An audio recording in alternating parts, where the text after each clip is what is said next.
Ito ang araw ng testing ceremony sa Awakeners Academy. Para masukat ang lakas at ranggo ng bawat estudyante, isa-isa silang tinatawag ng propesor para pumasok sa isang espesyal na portal na patungo sa isang sikretong kwarto. Sa loob nito ay may isang demon heart na espesyal na sinanay para sipsipin at sukatin ang enerhiya ng mga estudyante. Pagkatapos, ipapakita nito ang kasalukuyan nilang ranggo at ang magiging potensyal nila sa harap ng buong academy. Karamihan sa mga estudyante ay lumalabas na mga loser na i-rank lang. Ang iba naman, sobrang proud na nakuha nila ang D-rank. Hanggang sa naglakad na paharap ang pinakamatalinong henyo ng academy. Siya ang mayamang tagapagmana ng pinakamalakas na guild, at ang lahat ay sabik na makita ang magiging resulta niya. Pumasok siya sa kwarto kung nasaan ang puso ng may buong kumpiyansa. Sigurado siyang siya ang magiging pinakasikat at makakakuha ng rank number 1 sa buong kasaysayan ng academy. Inilabas niya ang kanyang lakas at sa labas ay naghihiyawan ang mga estudyante. Nakakuha siya ng mataas na D-rank, na may potensyal na maging S-rank balang araw. Kumbinsido ang mga kaibigan niya na ang lalaking ito ay isang pambihirang talento. Ang isa pa nga sa kanila ay pinagtawanan ang tahimik na batang si Chen na susunod na sa pila. Sigurado siyang mapapahiya lang si Chen, pero binaliwala lang siya ng ating bida at dire-diretsong naglakad. Pumasok siya sa kwarto gaya ng iba, pero sa pagkakataong ito, biglang natakot ang Demon Heart. Hindi pa man gumagamit ng kahit anong skill si Chen, pero ang Demon Heart ay nagpapakita na agad ng mataas na D-rank. Pagkatapos, ginamit niya ang pinakamahinang skill card na nilamon niya mula sa isang monster at madali niyang naabot ang C-rank. Habang hindi pa makapaniwala ang lahat sa nakikita nila, mas lalo pang ginalingan ni Chen. Nagpalit siya sa isang mas malakas na class card, at dito na nataranta ng husto ang Demon Heart. Sa sandaling inilabas niya ang kanyang tunay na lakas, nagkaroon ng malakas na bagyo sa langit. Nag-glitch ang rank display, at biglang lumitaw ang S-rank potential. Gulat na gulat ang mga propesor, pero simula pa lang ito. Maya-maya, ang isang S ay naging triple S rank, at pagkatapos ay nag-error na ang buong system. Dahil sumobra na sa limitasyon, takot na takot ang mga propesor, kaya dali-dali silang sumugod sa loob ng kwarto. Pagpasok nila, wasak na wasak ang buong paligid. Sunog at patay na ang Demon Heart. Ngayon lang ito nangyari sa buong buhay nila, kaya wala silang kaide-ideya kung ano ba talaga ang naganap. Samantala, chill lang na lumabas ang ating bidang si Chen. Sa totoo lang, nilamon niya ang Demon Heart. Matapos niya itong mapatay, nang hindi sinasadya dahil sa sobrang lakas niya. Pero, sino nga ba talaga si Chen? Siya ay isang regressor na bumalik mula sa hinaharap kung saan ang buong mundo ay nasakop na. Siya ang huling survivor, at lumaban siya ng maraming taon hanggang sa matalo niya ang Demon King. Sa pamamagitan ng pagpapasabog sa sarili niya kasama nito. Pagkatapos ng isang nakakasilaw na liwanag, nagising siya pabalik sa nakaraan. Nalilito siya at iniisip kung nakaabot na ba siya sa kabilang buhay. Pero nang tumingin siya sa labas ng bintana at nakita ang mga tao roon, doon lang niya naintindihan ang nangyari. Napagtanto niya na natupad ang hiling niya at bumalik siya sa nakaraan ng 10 taon. Bigla namang may lumabas na kakaibang hologram at sinabihan si Chen na tapos na ang integration. Nalaman niya na mayroon na lang siyang 3 taon bago bumaba ang unang Demon Lord na si Wrath. Tandang-tanda niya na ang Demon Lord na ito ang may kasalanan sa lahat ng trahedyang sumunod. Si Wrath ang magbubukas ng pinto ng impyerno, at susunod naman sa kanya ang iba pang mga Lord. Nagpa siya ang ating bida na kailangan niyang mahanap kung saan lilitaw si Wrath para tapusin ito agad. Nang natauhan na siya mula sa kanyang malalim na pag-iisip, tiningnan ni Chen ang interface na lumulutang sa tabi niya. Malinaw na nakikita rito ang kanyang mga stats. Nagtataka ang ating bida kung isa ba itong uri ng game system. Sa unang buhay niya, umasa lang siya sa sariling lakas, isang bagay na isa lang sa bawat 10,000 tao ang nagkakaroon. Pero sa kasamaang palad, noong nandito si Chen dati, talagang nabigo siyang mag-awaken. Sanay na siyang mabuli noon, kaya pala nagising siya ngayon sa loob ng infirmary. Maya-maya, ipinakita sa kanya ng system ang isang lightning-type assassin card na mayroon siya sa dati niyang buhay. Balak niya sana itong subukan, pero bago pa niya matapos, dumating ang roommate niyang si Malong. Naalala ng ating bida na naging mahinang awakener lang si Long at pinatay, matapos ang pagbaba ni Wrath. Tahimik na napangiti si Chen habang pinagmamasdan ang dati niyang kaibigan. Pagkatapos ay pinaalalahanan siya ni Long. Sinabihan siya ni Long na nakatakda na bukas ang kanilang rank test, at kailangan na nilang maghanda para rito. Naaawa si Long. Sa bida natin, sa pag-aakalang hindi pa rin ito nagigising bilang isang awakener, pero ipinaalala niya rito na napaka-importante ng rank test na ito kung gusto niyang makapagtapos. Habang naglalakad sila sa masiglang kalsada, kaswal na nabanggit ni Chen na matagal na panahon na nung huli. Siyang nakakita ng ganito karaming tao, kaya naman halos mamatay sa takot ang kanyang roommate. Patuloy na iniisip ni Chen na, kung wala siyang gagawin sa buhay na ito, muli silang haharap sa parehong miserable at madilim na hinaharap. Dahil doon, nagpasya siyang kailangan niyang mag-ensayo ng todo at pabilisin ang pagtaas ng kanyang level. Pero, may isa pang problema. Dahil sa mga panahong ito, ang tanging paraan para makakuha ng karanasan at mag-level up ang isang awakener ay sa pagtalo ng mga halimaw. Sa loob ng mga pugad ng demonyo. Ang mga pugad na ito ay kontroladong-kontrolado ng malalaking guild, kaya ang mga mahihinang tao o mga gaya niyang tagalabas ay halos walang pagkakataong makapag-level up. Binuksan niya ang kanyang status window at pinag-aralan ang kanyang mga stats habang nag-iisip kung nasaan na ba siya kumpara sa ibang mga awakener at maging sa mga halimaw mismo. Hinati ng gobyerno sa iba't ibang rank ang mga awakener. Simula sa rank E hanggang sa class S. Alam ni Chen na karamihan sa mga estudyante sa universidad ay nakapako lang sa rank A at kakaunti lang ang halos umaabot sa rank D. Sinulyapan niya ang kanyang kaibigan at palihim itong kinutya sa kanyang isip dahil kampante siyang mas mataas ang rank niya kaysa rito. Maya-maya pa, isang bola ang biglang lumipad at tumama ng diretsyo sa kawawang nerd, dahilan para tumalsik at mabasag ang kanyang salamin. Lumalabas na muli nilang nakaharap. Ang bully na si Gongchong at ang kanyang mga bataan, ang mga parehong lalaking nambugbog sa kanila kahapon lang, ngumisi si Chung at tinanong ang nerd kung bakit hindi siya nagdala ng mga kahon ng inumin, gayong alam naman nitong naglalaro siya rito. Mabilis na humingi ng tawad si Long, at balak na sanang bumili ng mga inumin gamit ang sarili niyang pera. Pero humarang si Chen at pinigilan siya, sabay sabing ang dapat na humihingi ng tawad dito ay si Chung mismo. Sa sandaling makita niya uli ang bully, bumalik kay Chen ang mga masasakit na alaala ng kanyang nakaraan. Noon, madalas siyang subukang lunurin ng mga ito sa lababo, at imbes na makonsensya, sasabihin pa. Nilang pinupuwersa lang nila siyang magising bilang awakener. Nang araw na iyon, tumigil lang sila nung tuluyan nang hinimatay si Chen. Dali-daling sumaklolo.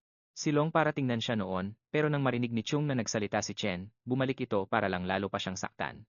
Ngayong nagbalik na siya sa kasalukuyan, buo na ang loob ni Chen na turuan ng leksyon ang mga bully na ito, matapos marinig ang pagsasalita ni Chen, nagsimulang lumapit si Chung at ang kanyang mga bataan, halatang handa na siyang patahimikin ng tuluyan. Tinitigan ng diretsyo ng ating bida si Chung, dahil alam niyang nambubulas lang ang lalaking ito dahil ang kuya niya ay isang malaking tao bilang student council. President. Habang papalapit ang bully, nagsimulang mag-umpisa ang mga estudyante sa paligid, naaawa na kay Chen dahil inaasahan nilang mabubugbog na naman siya. Nang makalapit si Chung, tinanong niya uli kung ano ang sinabi ni Chen, pero kalmadong. Inulit ni Chen na dapat na silang tumigil sa pang-iistorbo sa kanila mula ngayon. Nang marinig ito, nag-init ang ulo ni Chung at agad siyang sinuntok. Pero sa pagkakataong ito, itinaas ni Chen ang kanyang kamao at hinarang ang atake ng napakadali hanggang sa napaatras pa ang bully. Nagulat ang lahat ng nasa paligid dahil ang alam nila, hindi pa man lang nagigising ang kapangyarihan ni Chen. Pero heto siya, pinigilan ang isang malakas na atake na parang wala lang. Lalong nagnitnit sa galit si Chung at muling sumugod habang kalmadong naghanda si Chen at pinalitan ang kanyang class bilang isang electric assassin, tulala lang si Long habang si Chung naman ay ginamit ang kanyang indestructible demon armor at sumugod para sa isang malakas na tira. Bago pa man siya makalapit, nauna nang sumugod si Chen at pinatalsik siya gamit ang isang suntok na may kuryente. Hindi makapaniwala ang lahat sa kanilang nakikita dahil ang akatala nilang lampang si Chen ay pinatalsik ang bully ng school sa isang suntok lang, kahit bugbog sarado na, ayaw pa rin. Tumigil ni Chung at sinigawan ang kanyang mga tauhan na sumugod at ipaghiganti siya. Samantala, ang kanyang mga bataan ay nangangatog na matapos makita ang ginawa ni Chen. Pinilit ni Chung na tumayo at muling sumugod sa ating bida. Pero muli, binugbog lang siya at pinatalsik ng walang kahirap-hirap. Nang makita nilang nadurog ng ganito ang kanilang amo, na-realize agad ng mga bataan na wala silang laban kaya agad silang nagpulasan. Ang kawawang nerd na nakasaksi sa lahat ng ito ay naiwang tulala. Hindi man lang maisara ang kanyang bibig habang hindi makapaniwalang ang roommate niyang binugbog lang. Kahapon ay biglang naging ganito kalakas. Sa kabilang banda, napagtanto ni Chen na gaya sa dati niyang buhay, kaya niyang mag-switch sa kanyang assassin state kailanman niya gusto. At kahit level 1 pa lang, sapat na ang stats niya para talunin ang mga low-level awakener, na ibig sabihin ay nasa rank D na ang antas niya ngayon, pero may isa pa siyang hindi nakukumpirma. Kahit tinalo na niya ang kalaban, hindi pa rin siya binibigyan ng system ng anumang level up. Sa pag-iisip nito, muntik nang tuluyan ni Chen ang bully habang ang lahat sa paligid ay nanonood ng may takot. Sa huling sandali, ang Vice President ng Student Council na si Ling Yu ay namagitan at sinabihan si Chen na tumigil na. Ipinaalala niya rito na kahit si Chung, tutal siya naman ang may kasalanan, ang antas ng bugbog na to ay sobra-sobra na. Siniguro niya sa kanya na hindi na maglalakas loob pa ang bully na gambalain siyang muli. At dahil doon, nagpasya na rin ang ating bida na pakawalan na siya. Habang umaatras, napapaisip si Chen kung bakit ganito na lang kainit ang student council na makialam at iligtas ang isang tulad ni Chung kahit na nagpapanggap lang siya. At wala talagang balak na patayin ito, alam niyang ang mga bully na gaya nito ay dapat lang maparusahan ng tama. Kung hindi, patuloy lang nilang tatargetin ang sinumang mas mahina sa kanila ng paulit-ulit. Pagkatapos ay naglakad na palayo si Chen kasama ang kanyang roommate. Habang pinapanood siya ng mga tau-tauhan ng bully mula sa malayo, nagtatago at nagbubulong-bulungan na hindi na nila dapat. Subukan pang galitin uli si Chen. Nang gabing iyon, habang sinusubukan ni Long na ikwento sa iba pang roommates kung paanong nag-awaken si Chen. Bilang isang nakakatakot na lightning assassin, walang naniwala sa kanya. Patuloy na ipinapaliwanag ni Long kung paano. Ang dati nilang mahinang kaibigan ay nagawang bugbugin ng husto si Chung. Pero si Shang Zuo, na isang E-rank Nucleus Mage, ay itinuring lang itong isang biro. Kinuwestiyon ni Zuo na kung talagang naging malaking tao na si Chen, bakit pa siya tumatakbo at nag-eensayo ng ganito.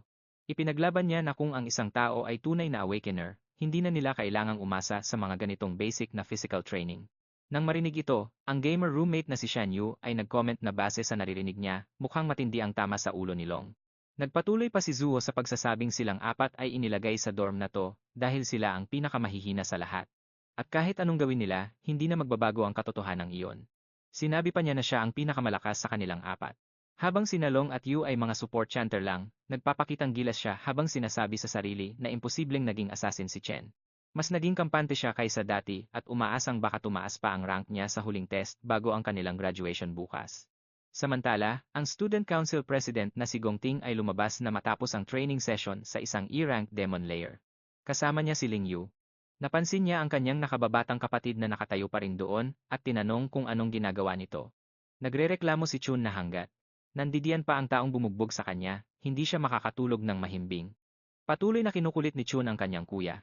Sinusubukan niyang kumbinsihin ito na dapat siyang ipaghiganti. Kalmadong siniguro ni Ting na aayusin niya ang kalat na ginawa nito. Maya-maya sa hapagkainan, tinanong ng Vice President si Ting kung anong plano niya sa sitwasyon, at tinanong naman siya ni Ting. Kung talagang kasing lakas ba ang lalaki ng gaya ng sinasabi ng kanyang kapatid? Binanggit ni Ling Yu na alam naman niyang mayroon lamang. Kulang sa 10 D-rank na estudyante sa buong paaralan, at nakuha na niya ang lahat ng iyon para sumali sa kanyang club. Ipinaliwanag pa niya na ang iba ay wala mang lang access sa mga Demon Layer na gaya ng sa kanya, kaya ibig sabihin ay walang ordinaryong tao ang dapat na makatapat sa kanya. Sa kabilang banda, patuloy sa pagtakbo ng parang baliw si Chen habang basang-basa sa ulan. Nagtakda siya ng target na tumakbo ng buong 20 kilometro habang may dalang bag na may bigat na 100 kilo, halos doble ng kanyang timbang. Naiintindihan niya kung gaano kahalaga ang basic training para itaas ang limitasyon ng lakas ng isang awakener dahil kailangan ng mas malakas na katawan para kayanin ang mga high-level na kapangyarihan. Habang tumatakbo, naalala niya kung paano ang tanging pamilya niya, ang kanyang kapatid na babae, ay napatay nang bumaba ang haring demonyo na si Wrath. Pinatay ng Demon Lord ang hindi mabilang na tao sa isang iglap, at ang kapatid niya ay namatay mismo sa harap ng kanyang mga mata. Itinuring niyang unang layunin ang talunin ang haring demonyong ito dahil ang sandaling iyon ang simula ng lahat ng pagkawasa. Patuloy na iniisip ni Chen na kung ang Demon Lord ay lalo pang lumalakas, kahit may 3 taon pa bago ang pagdating nito. Kailangan niyang malampasan ang paglakas na iyon kung gusto niyang magkaroon ng pagkakataong manalo. Maya-maya lang, tumawag sa kanya ang kapatid niyang si Siune. Ang marinig muli ang boses nito matapos ang mahabang panahon ay nagpatahimik sa kanya ng sandali. Ipinaliwanag ng kapatid niya na hindi siya nakatawag agad. Dahil naging abala siya sa isang kompetisyon, at idinagdag pa niya na baka maayos na ang problema nila sa upa kung mananalo siya ng premyo. Habang patuloy ito sa pagsasalita, tahimik na nakikinig at nakangiti si Chen, ramdam ang matinding determinasyon na protektahan siya at ibigay ang buhay na nararapat para sa kanya. Matapos ang tawag, bumalik siya sa kanyang training, at nakatapos pa ng 3 ikot sa universidad. Nang matapos na siya, dumiretso na siya sa banyo para maligo, nararamdamang unti-unti na siyang nasasanay sa batang katawang ito. Alam niyang malaki ang potensyal nito para lumakas pa. Naupo siya at nagsimulang mag-isip tungkol sa mga Demon Layer na mga mayayaman lang ang may access. Para mas lumakas, alam niyang kailangan niyang talunin ang mga monster sa anumang paraan. Habang iniisip ang problemang ito, sa huli ay nakatulog na siya. Natagpuan niya ang sarili na hinila papasok sa gluttony system. Napunta siya sa isang kakaibang lugar at nagtatanong kung ito ba ay isa lang kakaibang panaginip. Samantala, sa labas, hinahanap ni Long si Chen at nagtataka kung saan ito biglang naglaho. Sa loob ng kakaibang espasyong iyon, nakakita si Chen ng isang dambuhalang tore na nakatayo sa harap niya, pero bago pa niya ito mabusisi ng husto. Isang grupo ng mga E-rank Cloud Warrior, ang mga Death Hound, ang lumitaw na parang sumasalubong sa kanya. Agad na nag-alala si Chen na baka hindi niya kayanin ang bagong kapaligirang ito. Inihanda niya ang kanyang sarili ng mapagtantong ito na ang hamon na kailangan niya para lumakas, baka nga. Nakapasok siya sa lungga ng mga demonyo at agad na nagpalit ng class, pinili niyang unahin muna ang mga halimaw. Mamaya na niya isipin ang lahat dahil bigla-bigla na lang silang sumulpot. Madaling napatumba ng bata ang mga asong halimaw. Puro tahol lang naman ang mga to at walang binatbat, kaya kinuha niya ang mga gamit mula sa kanila. Mabilis siyang umakyat sa level 2 at napangiti. Akala niya ay sinwerte lang siya na napadpad sa lungga ng demonyo. Pero biglang sumulpot ang isang boss monster. Ganon lang din kadaling tinalo ni Chen ang halimaw, na parang wala lang habang hinihiwa ito, kaya muli siyang nag-level up. Di hamak na mas mataas ang experience points na nakuha niya sa boss kumpara sa mga mahihinang halimaw na tinalo niya kanina. Pagkatapos noon, namarkahan ang katawan ng boss na pwede raw lamunin, kaya napaisip si Chen kung ano ba ang ibig sabihin nito. Naalala niya ang kapangyarihan ng gluttony na nakita niya sa system panel kanina, kaya iniunat niya ang kanyang kamay para subukan ito. Agad na natapos ang paglamon at ang halimaw ay naging isang card. Natigilan si Chen sa nadiskubre niya. Napagtanto niya na kaya pala niyang gawing usable class ang mga tinalong halimaw. Ganitong-ganito ang kakayahan ng Demon Lord na si Lan Yu. Kinilabutan siya sa isiping may hawak na siyang kapangyarihan, na katulad ng sa isang Demon Lord. Sa mundong ito, karaniwan ng ipinanganak ang lahat na may iisang class lang, maliban na lang sa ilan na pwedeng magkaroon ng dalawa. Pero ngayon, kahit ilang class pa ang gusto ni Chen ay kaya niyang makuha. Napaisip siya kung ano ba ang ginawa niya para magkaroon ng ganito katinding lakas. Tinatanong niya ang sarili kung ano ba talaga ang demonic tower na nasa harap niya. Habang dumarami ang mga tanong, bigla siyang may naramdamang kakaiba. Isang demonyo ang lumitaw na may hawak na dalawang S-rank na espada. Malinaw na S-rank ang demonyong ito, at walang binatbat si Chen sa kanya. Alam ni Chen na wala siyang pag-asang manalo, pero naglabas pa rin siya ng lightning sword para lumaban. Sinugal niya ang lahat para mabuhay. Ang nakakapagtaka pa rito, kilala ng demonyo ang pangalan niya. Habang tumatagal, nakikipagpalitan ng atake ang demonyo kay Chen, pero halatang pinaglalaruan lang siya nito. Sadyang iniiwasan ng demonyo ang mga masiselang parte ng katawan niya, at paulit-ulit lang siyang pinatutumba. Matapos sagarin si Chen sa kanyang limitasyon, sa wakas ay nagsalita na ang demonyo at inalok siyang manatili doon para bantayan ang tore. Noong tumanggi pa rin si Chen, biglang tinaga ng demonyo ang braso niya. Pinagbantaan siyang papatayin at ipinaliwanag na nagpakita lang ito ng awa. Hindi raw ito naging seryoso dahil si Chen lang ang tanging nakarating sa lugar na ito, pinapaisip siyang muli ng demonyo. Hindi nawalan ng pag-asa si Chen at tumanggi ulit, kahit pa alam niyang nanganganib ang buhay niya. Sumigaw siya habang nag-iipon ng lakas, desididong tapusin na ito, at muling umatake. Kanina pa niya pinag-aaralan ang mga galaw nito. Napansin niya ang 0.4 segundo na paghahanda bago ang bawat kumpas. Alam niyang magagamit niya ang pagkakataong yon. Maingat niyang oobserbahan ang anggulo ng pulso ng halimaw para maiwasan ang atake sa tamang oras. Bukod doon, nakakita rin siya ng 0.2 segundong pagkaantala na pwedeng magbigay sa kanya ng kaunting butas. Plano niyang gamitin ang eksaktong sandaling yon para asintahin ang puso nito habang wala itong depensa. Kahit pa nagawa niya ang mapanganib na galaw na yon, alam niyang hindi kayang talunin ng isang D-rank ang isang S-rank. Kaya naman, ang tanging layunin niya ay maparalisa ang demonyo ng sapat na oras para makagawa ng pagkakataong makatakas. Ginawa nga niya yon at agad na tumakbo patungo sa kaisa-isang liwanag na nakikita niya, sa pag-asang lagusan yon palabas. Pero pagdating niya sa liwanag, bigla itong naglaho. Sinabi sa kanya ng demonyo na isa lang itong ilusyon. Ang lagusang iniisip niya ay hindi pala nag-e-exist sa lugar na ito.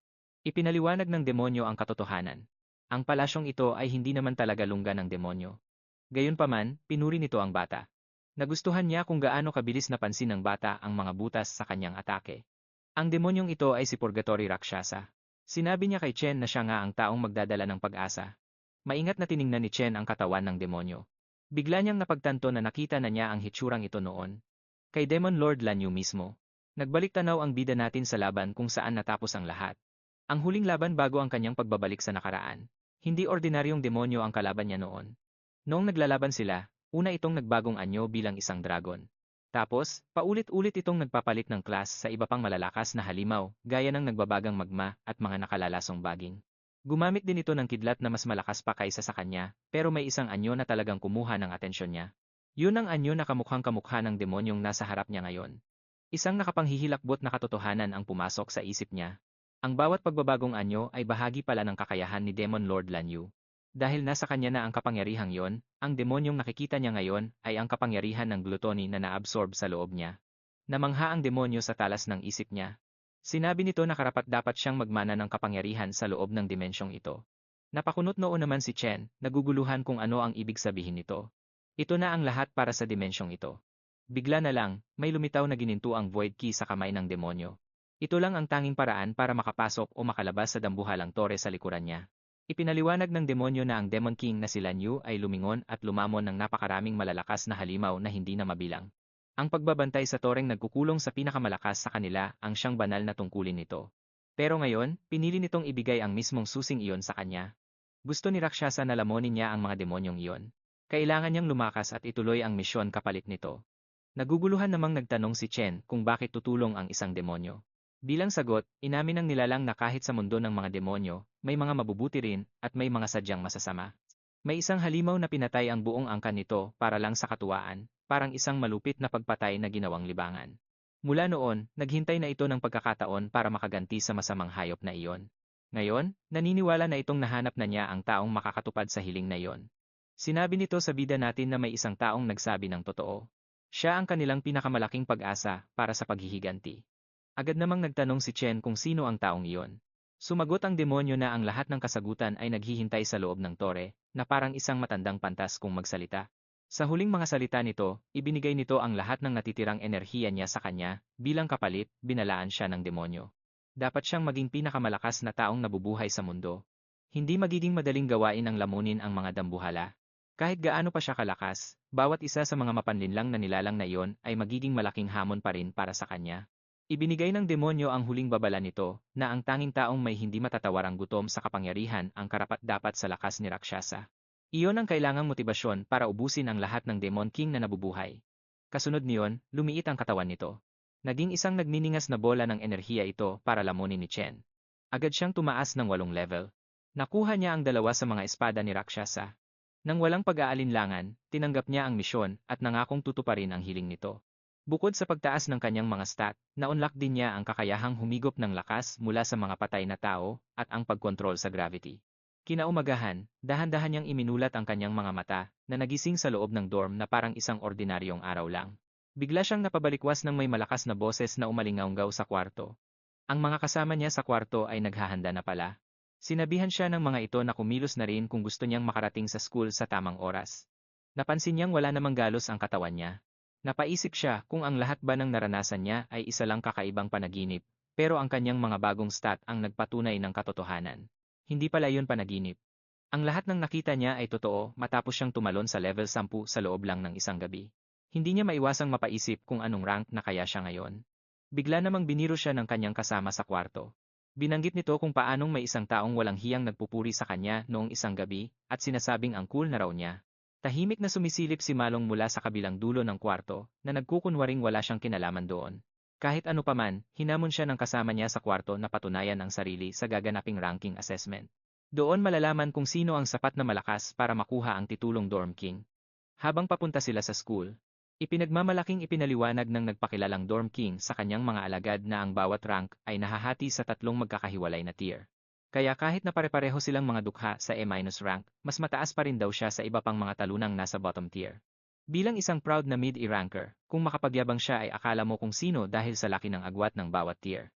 Dahil sa sobrang bilib sa sarili, sinabi ng payasong ito na pakiramdam niya ay sobrang lakas na niya at siguradong tumaas na siya ng tier. Sa sobrang inis, sinabihan ni Malong ang bida natin na tigilan na ang pagbibiro at kahit papaano ay makakuha man lang ng D-rank ngayong araw. Para naman sa wakas ay tumahimik na ang walang tigil na kadadaldal ng Dorm King na iyon. Maya-maya pa ay dumating na ang grupo. Ang lahat ay kabado habang nagtitipon para sa ranking ceremony. Pumasok ang mga bully na akala mo ay kanila ang buong campus. Pinapahiya nila ang sinumang maglakas loob na tumingin sa kanila ng masama. Kahit ang mayabang ng ngiti ng Dorm King ay biglang naglaho. Pero gaya niya, halos mawalan din ng yabang ang mga bully. Bigla na lang, nagsimula silang yumuko ng may paggalang. Yumuko sila kay Big Brother Chen nang walang pag-aalinlangan, doon napagtanto ng mga kasama niya sa kwarto na baka nga hindi nagsisinungaling si Malong. Hindi pinansin ng bida natin ang mga payaso, at nagpatuloy lang sa kanyang ginagawa, pero may isang bagong kalaban ang humarang sa harap niya. Ang student council officer na si Jian ay nagbigay sa kanya ng isang magalang na babala, mukhang ang presidente ang nagpadala sa kanya. Pinadala raw siya para disiplinahin ang tangang naglakas loob na saktan ang kanyang mahal na kapatid. Agad namang nagkanya-kanyang tago ang mga kaibigan ni Chen. Takot na takot sila kay Jian, ang tinaguriang enforcer. Nagtataka ang mga kasama niya sa kwarto kung bakit bigla na lang tinatarget ng D-rank na halimaw na ito ang bida natin habang papalapit ito kay Chen. Ipinagyayabang ng tapat na tuta ng presidente na dahil sa matalas niyang pang-amoy, kaya niyang husgahan kung gaano talaga kalakas ang isang tao. At sa oras na ito, ang naamoy lang niya sa kanya ay isang kaawa-awa at mahinang talunan. Sa halip na mapikon, natuwa pa ang bida natin at walang pag-aalinlangang binweltahan siya. Tuluyang nawala sa sarili si Jean. At sa sandaling tinawag siyang aso, bago pa man magsimula ang totoong bakbakan, pinatigil na siya ng kanyang amo. Inutusan ng amo ang malaking tuta na umatras bago pa sila gumawa ng eksena sa harap ng marami. Matapos mag-imbestiga, nalaman niya ang katotohanan. Nalaman niya na ang nakababatang kapatid pala niya ang naunang maghanap ng gulo. Ang mabugbog ay natural na bunga lang ng ginawa niya. Yun ang napala niya sa paghamon sa taong kitang-kitang mas malakas sa kanya. Kasunod nito, tinitigan siya ng presidente ng mas matalas pa sa mga kutsilyo. Pero ang bida natin, hindi man lang nasindak. Sa sandaling iyon, inanunsyo ng isang propesor na magsisimula na ang seremonya para sa pag-assess ng rank. Opisyal na ngang magsisimula ang seremonya at inuutusan ang lahat ng estudyanteng narito na humarap kapag tinawag ang kanilang pangalan. Nang marinig iyon, sinabihan ng presidente ang aso niya na aalis na sila. Inakala niyang isang beses lang nangyari ang insidenteng ito at hindi nagagawa ng gulo si Chen. Akala niya ay hindi na magbibigay ng problema si Chen matapos nilang takutin. Habang nanonood mula sa itaas, nagtanong ang isang lalaki sa vice-presidente dahil sa kuryosidad. Tinanong niya kung bakit nito pinapanood ang seremonya ng ranking ngayong araw. Inisip niya kung may rookie ba na nakakuha ng atensyon nito. Bahagyang ngumiti lang ang ginang. Sabi niya, magiging kapanapanabik ang taong ito. Maya-maya pa, tinawag na ang pangalan ni Shangzhou. Medyo kinakabahan na ang hari ng dorm. Kinakabahan siya habang humahakbang papasok sa pinto. Sa kabilang panig, biglang nagbago ang pakiramdam sa paligid. Ang assessment kasi na ito ay espesyal. Isinasagawa ang assessment sa loob ng isang espesyal na lungga ng demonyo. Sa loob, may isang puso ng demonyo na nakakabit sa mga kable na sumusukat sa potensyal ng isang awakener. Sinusukat nito ang kanilang rank at potensyal sa pamamagitan ng paghigop ng kanilang enerhiya. Kapag inilabas na ng awakener ang kanilang pinakamalakas na kapangyarihan, magpapadala na ito ng signal. Babalik ang signal sa mundo kung saan ipapakita ang resulta ng assessment. Lumabas na ang rank ng hari ng dorm ay pareho pa rin gaya ng dati. Ang rank niya ay gaya lang noong huli. Gayunpaman, naguluhan ang propesor dahil mas matagal lumabas ang kanyang potensyal kaysa sa inaasahan. Nakatitig ng maigi si Malong sa gumagalaw na numero.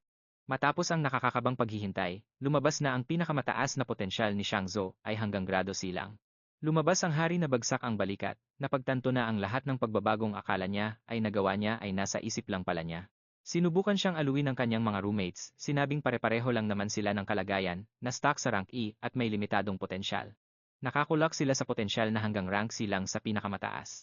Pagkalipas ng ilang sandali, buong pagmamalaking lumabas ang tuta ng presidente. Mababa pa rin ang rank D niya, pero may potensyal siyang umabot hanggang rank A. Dahil dito, nawalan na ng pag-asa ang mga roommates ni Chen. Halos 10 estudyante na ang nakita nilang nakarating sa rank D. Kahit ang mga propesor ay mangha dahil napakaraming estudyante ang nakaabot sa grado D. Bihira lang sa mga estudyanteng walang karanasan sa totoong labanan ang makalampas sa rank E. Tuwang-tuwa nilang tinawag ang susunod na estudyante. Tinawag nila ang presidente na siyang pasan ang ekspektasyon ng lahat. Lahat ng mata ay nakatuon na ngayon kay Gongting. Si Gongting ang estudyanteng isa ng guild master habang umaakyat siya sa entablado. Ang bida natin ay nanatiling kalmado at naghihintay lang. Matiyaga siyang naghihintay sa resulta. Alam ng lahat sa akademya na si Gongting ay nasa mababang rank di lang 2 taon na ang nakakaraan. Ang pinakamataas na record sa akademya ay hanggang middle rank di lang, kaya naman nagtataka ang mga tao kung mahihigitan ba ito ng presidente. Sa loob ng lungga ng demonyo, dahan-dahang dumilat ang mga mata ng puso ng demonyo sa harap niya. Hindi mailabas ng presidente ang lahat ng lakas na mayroon siya. Gayunpaman, may matindi siyang kagustuhan na gumawa ng ingay sa seremonya ng pagtatapos para itatak ang kanyang pangalan sa kasaysayan. Gusto niyang makilala bilang numero 1. Nang makita ng mga propesor ang kanyang potensyal na grado na nagliliwanag na kulay ginto, napakurap sila dahil sa hindi makapaniwala. Nakumpirma ang hinala nila nang humanga ang lahat sa mataas na rank D ni Gongting. Hindi lang iyon, biglang naghiyawan ang lahat sa tuwa. Umugong ang hiyawan sa dami ng tao nang makita ang kauna-unahang may potensyal na maging S-rank sa kasaysayan. Todo puri naman ang mga alipores ng presidente sa kanilang amo. Walang tigil sa pagbibida ang mga alipores sa amo nila. Pati ang mga roommates ni Chen ay naiinggit ng husto habang pinapanood ang pagsilang ng isang alamat. Pinapanood nila ang pagsilang ng isang alamat sa harap mismo ng kanilang mga mata. Tahimik namang nag-uusap ang mga propesor na kailangang maipadala agad ang balitang ito. Dapat makarating ang balita sa administrasyon. Kailangan nilang alagaan ng mabuti ang kanilang mahalagang S-rank candidate. Dapat nilang siguraduhin na hindi ito aalis ng bansa. Bukod pa roon, siya ang pinakabatang estudyante na kasapi sa isang guild. Siguradong sisikat ang pangalan ng paaralan nila at magiging laman ng mga balita. Habang nagmamasid mula sa itaas, nalaman ni Principal Yuan Long ang katotohanan. Napagtanto niya na alam na ni Vice President Ling Yu ang tungkol sa potensyal nito. Iyon nga ang dahilan kung bakit personal siyang pumunta para manood. Pumunta siya para panoorin ang seremonya. Pero mas pinatindi pa niya ang sitwasyon nang sabihin niyang hindi lang ang presidente ang pinunta niya rito. Bukod sa pasiklab na presidente, may isa pang estudyante na mas kawili-wili para sa kanya, at sakto naman, ang estudyanteng iyon na ang tinatawag. Ang estudyanteng iyon na ang susunod na tinawag sa entablado. Nakaisip naman si Jean ng paraan para asarin ang tinitingalang alamat. Pinili niyang asarin ang misteryosong alamat na pinagsasabihang huwag sana siyang matulad sa basurang rank E na mga kasama niya sa kwarto. Sabi niya, magiging katatawanan lang sila kung mangyayari iyon, at isang malaking kahihiyan na nagpakita pa sila sa ganitong lugar. Hindi na sana sila nagpunta sa ganitong engrandeng kaganapan sa simula pa lang, sinabayan pa ni Long ang kaibigan niya, at buong tapang na sinabing papatumbahin niya ang lahat. Talagang nakakamangha. Nakatitig ang lahat habang puno ng kaba, at pananabik ng sa wakas ay pumasok na si Chen sa pugad ng mga demonyo. Agad na naramdaman ng puso ng demonyo ang matinding pressure sa paglapit ni Chen, naalala ng ating bida, na ang pinakamagandang paraan para sa isang awakener na makamit ang magandang kinabukasan ay ang sumali sa isang mataas na ranggong guild. Alam niya na ang tanging paraan para maabot ang layuning iyon ay ang magpakitang gilas sa gagawing graduation combat assessment. Kailangang pumili ang mga kandidato ng mga miyembrong gusto nila para makabuo ng isang grupong may 10 tao. Ang grupong makakakuha ng unang puwesto ay direktang makakasali sa pinakamataas na Imperial Guild ng bansa. Kaya naman, malinaw na malinaw sa lahat ng nanonood ang layunin ng pagsusulit na ito. Nagsimula na si Jian sa pagre-recruit, at ipinakilala ang isa pang mababang D-rank sa kanyang boss. Habang buong pagmamalaki niyang sinasabi na ang kanilang grupo ay kumpleto na ngayon, ipinaliwanag niya na nasa kanila na ang lahat ng mga D-rank. Dahil kasama nila ang kapatid ng presidente sa team, wala nang paraan para matalo pa sila sa unang puwesto. Naiintindihan ni Chen na ang malalakas na estudyante ay magsasama-sama rin sa huli para bumuo ng pinakamalakas na grupo. Ang mga pinakamahihina naman ay magsasama-sama rin sa parehong paraan na nagreresulta sa isang napakalupit na paligid. Ito ang tinatawag na matira ang matibay, kung saan ang mga mahihina ay itinatakwil at tinatanggal ng walang pag-aalinlangan. Pagkalipas ng ilang sandali, nagsimulang kabahan si Long kung bakit walang nagbabago sa screen. Agad na inisip ng mga tao na baka masyadong mahina si Chen kaya hindi man lang siya marehistro ng system. Sinabihan naman ni Jian Siting na ang mga natitirang estudyante ay wala ng iba kundi mga basura. Sabi niya, dapat na silang umalis kaysa mag-aksaya pa ng oras dito. Pero, habang naghahanda na silang umalis, biglang kumislap ang screen at nagpakita ng label na mataas na D-rank na nagdulot ng gulo sa mga tao. Bakas ang gulat sa kanilang mga mukha, maging ang presidente kasama ang student council ay hindi rin makapaniwala. Tulala sila sa hindi inaasahang resultang ito. Ngunit maya-maya pa, may nakitang kakaibang pagbabago ang system. Lumalabas na ginagamit pala ni Chen ang system para sukatin kung ano ang katumbas ng kanyang level 10 base stats. Sa kanyang normal na anyo, sinusuri ang mga stats na ito habang ginagawa ang ebalwasyon. Matapos niyang makita ang D-rank, nagpalit siya ng class at naging Infernal Death King. Ito ang pinakamahinang class na nakain niya hanggang ngayon. Agad na tumalon ang ranggo niya mula mataas na D patungong gitnang C. Namangha ang lahat sa nangyari, habang ang council naman ay nahihirapang maniwala kung gumagana ba talaga ang makina. Maging ang mga scientist ay nagsimula na ring magduda sa sitwasyon at nagtataka kung bakit pabago-bago ang resulta. Maya-maya pa ay hinala na nila na baka sira na talaga ang makina at hindi na ito maaayos pa. Sa mismong sandaling iyon, nagkaroon ng aberya sa loob ng puso ng demonyo at muling nagbago ang mga resulta. Napansin ito ni Chen kaya nagpasya siyang lumipat sa mas malakas na class. Naging purgatory raksyasa siya. Kinabahan ang puso ng demonyo habang isang matinding bagyo ang namumuo sa labas ng pugad. Napasigaw si Jian sa kalituhan, para naman kay Ting, isa itong banal na palatandaan na mababago na ang kasaysayan. Nakalikha ang kanilang dorm ng isang maladyos na halimaw. Sa sumunod na sandali, kumislap ang potential sa S-rank. Dahil dito, tuluyang natulala ang mga scientist at si President Ting sa kanilang nasaksihan. Gayunpaman, biglang naglabas ng babala ang system na ang potential ng user ay lumagpas na sa limitasyon nito. Hindi na ito madetect sa kasalukuyang mga limit. Parang naghangang utak ni Jen at hindi na alam ang gagawin. Halos humiwalay ang kaluluwa niya sa kanyang katawan sa sobrang gulat. Habang nagsisimula ng mawasak ang system dahil sa tindi ng pressure, nagmamadaling lumapit ang mga scientist para masigurong walang mangyayaring masama sa estudyante. Pero pagdating nila, napatigil sila at hindi makapaniwala nang makakita sila ng isang tuyot na ubas. Nakalagay ito kung saan naroon dati ang puso ng demonyo dahil tuluyan na itong nasunog sa sobrang paggamit. Malinaw na baka nasobrahan sa takot ang puso dahil kay Chen, pero kahit ganoon, kinain pa rin niya ito. Nakuha niya ang kakayahang makita ang ranggo ng kahit sino, habang nakakatanggap din siya ng babala tungkol sa mga panganib sa paligid. Lumabas siya ng pugad at tuwang-tuwa nang makita niyang lumilitaw sa harap niya ang ranggo ng bawat tao. Pero agad niyang napansin na itinago rin pala ng presidente ang kanyang tunay na potensyal. Lumalabas na si Ting ay isang hamak na si rank lang pala. Lumabas na rin ang mga scientist. Binabalaan siya ng presidente na huwag bastusin ang kanilang kakampi, kaya naman napanganga si Jian sa gulat. Pagkatapos ay inilahad ni Ting ang kanyang kamay, habang inaanyayahan ang bagong pakitang gilas na powerhouse na sumali sa kanyang grupo. Kasabay nito, buong tiwala siyang nangako na magkasama nilang makakamit ang pinakamataas na score sa kasaysayan. Nagsisimula ng magpanik at mawala sa sarili si Jian sa gilid, dahil alam niyang siguradong may isang mapapatalsik sa kanila.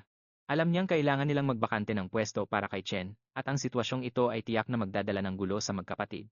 Ayon sa kanya, ang pagsali sa team ni Ting ay halos garantiya na ng pagkapanalo sa unang pwesto ng walang anumang duda. Kaya naman, nagsisimula na siyang magtanong kung ano ba ang espesyal kay Chen, gayong ang ibang tao ay hindi man lang makapasok kahit magbayad pa ng suhol. Pinilit niya ang kanyang sarili na lunukin ang kanyang pride, at pilit na tinanggap si Chen sa team kahit bakas ang pag-aalinlangan sa kanyang mukha. Agad na hinawi ni Chen ang kamay nito at matigas na sinabing wala siyang kahit na anong interes na sumali sa kanila. Dahil sa sagot na ito, pinagpawisan ng malapot si Jian habang tahimik lang na nanonood si Ting sa buong pangyayari. Sinigawan ni Jian si Chen at sinabing wala itong alam sa ginagawa niya dahil ang team nila ang kasalukuyang nangunguna sa lahat. Ang team nila ang numero 1 sa buong paaralan at walang sinumang makakatalo sa kanila, pero tinalikuran lang sila ni Chen at naglakad palayo. Sinabi niya na wala siyang pakialam sa kanila at masyado raw maingay ang buong grupo nila para pagtuunan ng pansin. Sinabihan niya silang huwag na siyang guguluhin pa, dahilan para magpumutok sa galit at matinding poot si Jian.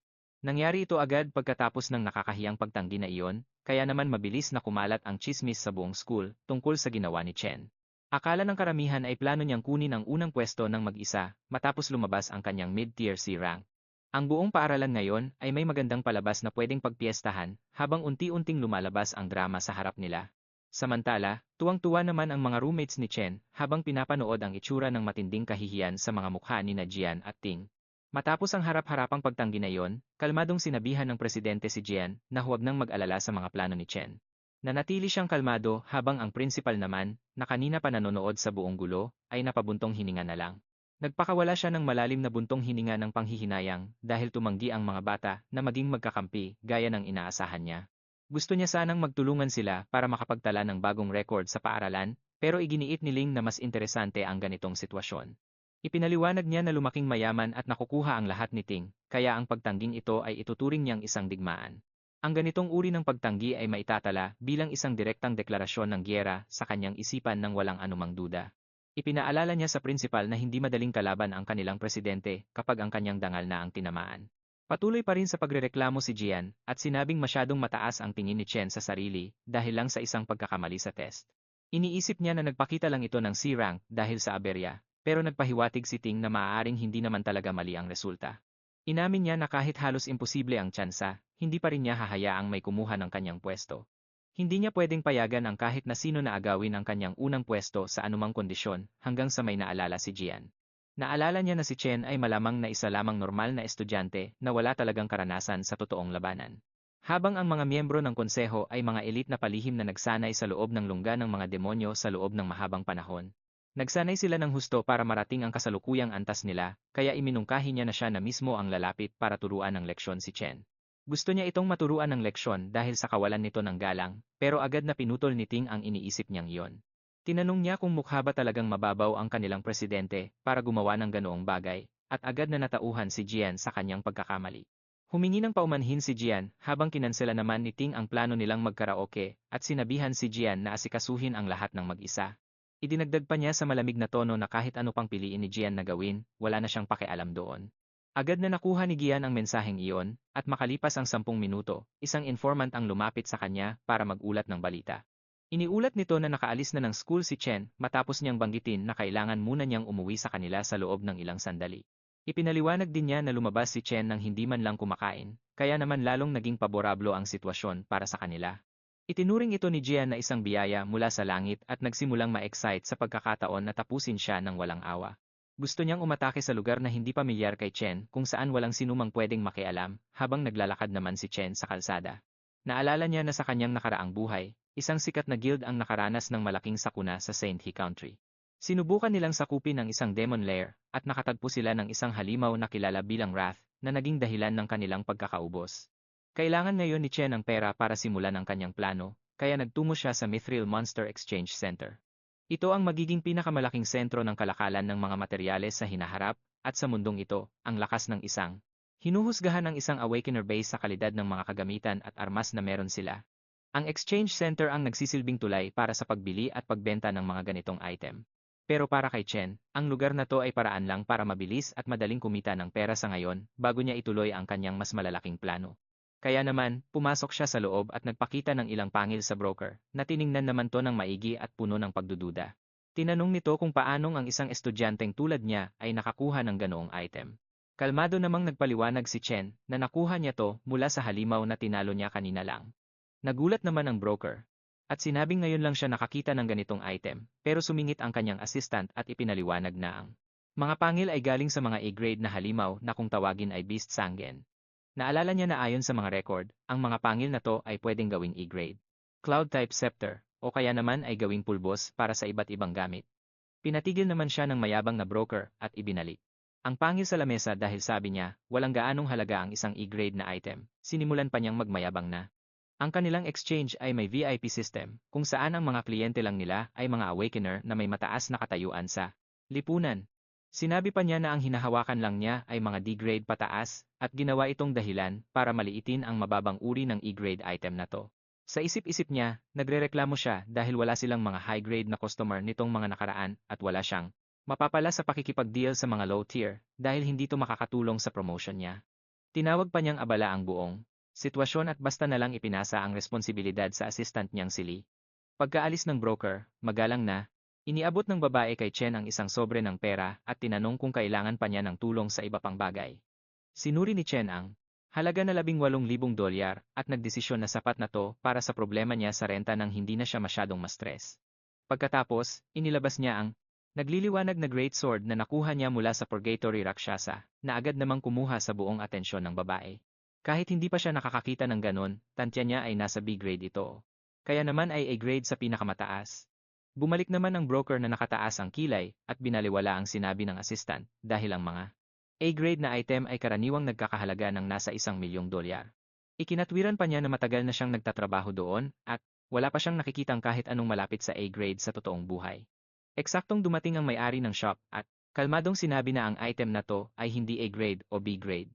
Pinuri naman ng broker ang matalas na mata ng kanyang boss at sinabing alam naman daw niyang ang isang hamak na estudyante ay hindi magkakaroon ng ganoong mamahaling bagay. Pero, ipinaliwanag ng may-ari na ang armas na to ay galing sa mga lupain ng purgatorio at ibinunyag na isa pala itong S-grade item. Muntik nang mahimatay ang broker at ang assistant matapos marinig ang balitang yon, at hindi sila makapaniwala sa nalaman. Agad na hinawakan ng may-ari ang mga kamay ni Chen at mainit siyang tinanggap bilang isang napakahalagang panauhin ng may buong paggalang. Inimbitahan niya si Chen sa VIP room at sinabihan na huwag mag-atubiling humingi ng kahit ano. Samantala, nasiyahan si Chen nang makitang nagpakita na rin sa wakas ang may-ari na si Ching Jur, gaya ng inaasahan niya. Nang makaupo na sila sa VIP room, tinanong siya ng guild boss kung magkano niya gustong ibenta ang armas. Agad namang sumagot ang bida natin ng $1,000,000 na ikinagulat ng lalaking may berdeng buhok. Sinabi ng boss na pwedeng umabot ang halaga nito sa $10 milyong dahil sobrang bihira nito. Pero, sinabi ni Chen na gusto lang niyang gamitin ang Great Sword bilang collateral para sa utang na $1,000,000 sa loob ng isang buwan. Dahil diyan, lalo pang nabilib ang lalaki dahil napagtanto niyang sobrang talino ng bata at nagtaka kung sino ba talaga siya. Sinabi pa ni Chen na babayaran niya ang puhunan sa loob ng 30 araw at ang dagdag na interes sa susunod na buwan, bago sumagot, pinalabas muna ng guild boss ang babae para makapag-usap ang mga matatanda tungkol sa negosyo. Nang sila na lang, dalawa, sinabi ng lalaki na alam niyang galing si Chen sa National Awakener University kung saan ang mga senior ay magtatapos na. Alam din daw niya na ang graduation test ay gaganapin sa loob ng 30 araw at ang premyo ay $1,000,000. Direktang tinanong ng lalaki ang ating bida kung sigurado ba siyang papasa siya sa test na yon.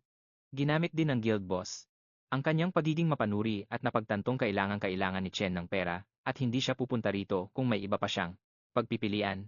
Sa huli, nagdesisyon siyang pahiramin si Chen ng $1,000,000 at $500,000 agad-agad ng walang anumang interes. Inilahad niya ang kanyang kamay, nakangiti niyang sinabi na ito ang simula ng isang magandang pagkakaibigan. Hindi naman nakapagsalita si Chen sa ginawa ng lalaki, at tiniyak pa nito sa kanya na walang makakalabas na kahit anong salita mula sa kwartong yon. Ang tanging hiling lang niya. Bilang kapalit ay bumalik ang ating bida sa guild na to, sa tuwing may gusto siyang itrade na iba pa.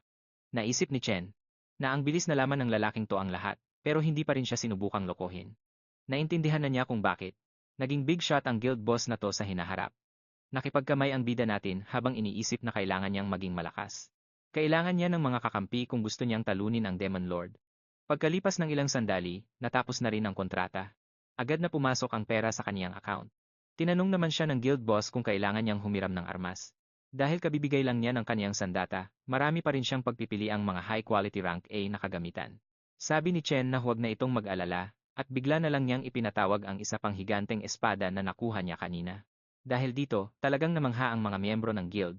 Matapos iyon, umalis na ang ating bida. Agad na prinomote ng guild boss ang babaeng kulay pink ang buhok bilang supervisor dahil sa pagkuha nito ng isang high-level na kliyente.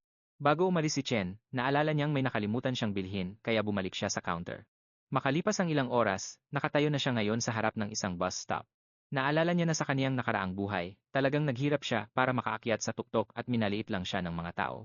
Kayod kalabaw siya sa trabaho, para lang mabuhay silang magkapatid, at para na silang mga palaboy noon. Ganoon ang buhay nila para lang makaraos sa bawat buwan. Noong panahong iyon, nakapasa si Yun sa kaniyang Dream University. Pero hindi niya ito itinuloy at sinabi na lang sa sarili na masyadong malayo ang campus sa kaniyang mahal na kuya. Ang totoo, ayaw lang niyang madagdagan ang gastusin ng kaniyang kapatid. Balik sa kasalukuyan, nagtataka siya.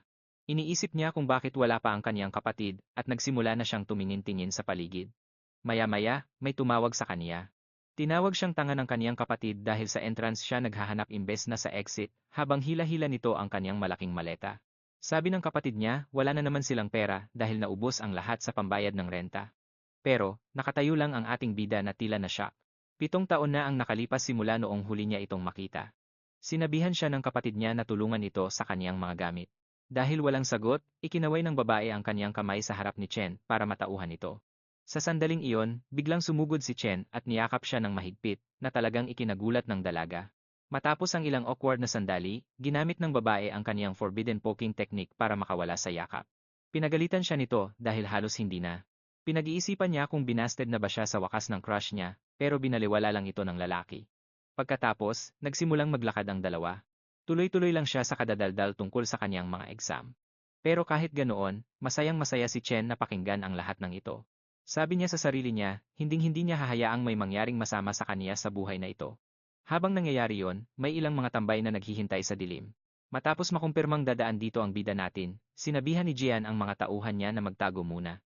Mananatili silang nakatago hanggang sa lumitaw ang target nila, tsaka nila ito sabay-sabay na sasalakayin. Biglang ngumiti ng nakakatakot ang luko-luko. Sabi niya sa sarili niya, talagang parurusahan niya ang lalaking yon sa ginawa nito. Nagtanong naman ang isa sa mga goons kung magkakaproblema ba sila. Tinanong niya kung lalala ba ang sitwasyon. Sinabi ng Cloud Assassin na noong una, gusto lang niya itong turuan ng leksyon. Pero dahil sa huli nilang pagtatagpo, sobrang nairita siya. Habang naaalala kung paano siya ipinahiya ni Chen, kinausap niya ang mga basurang ito.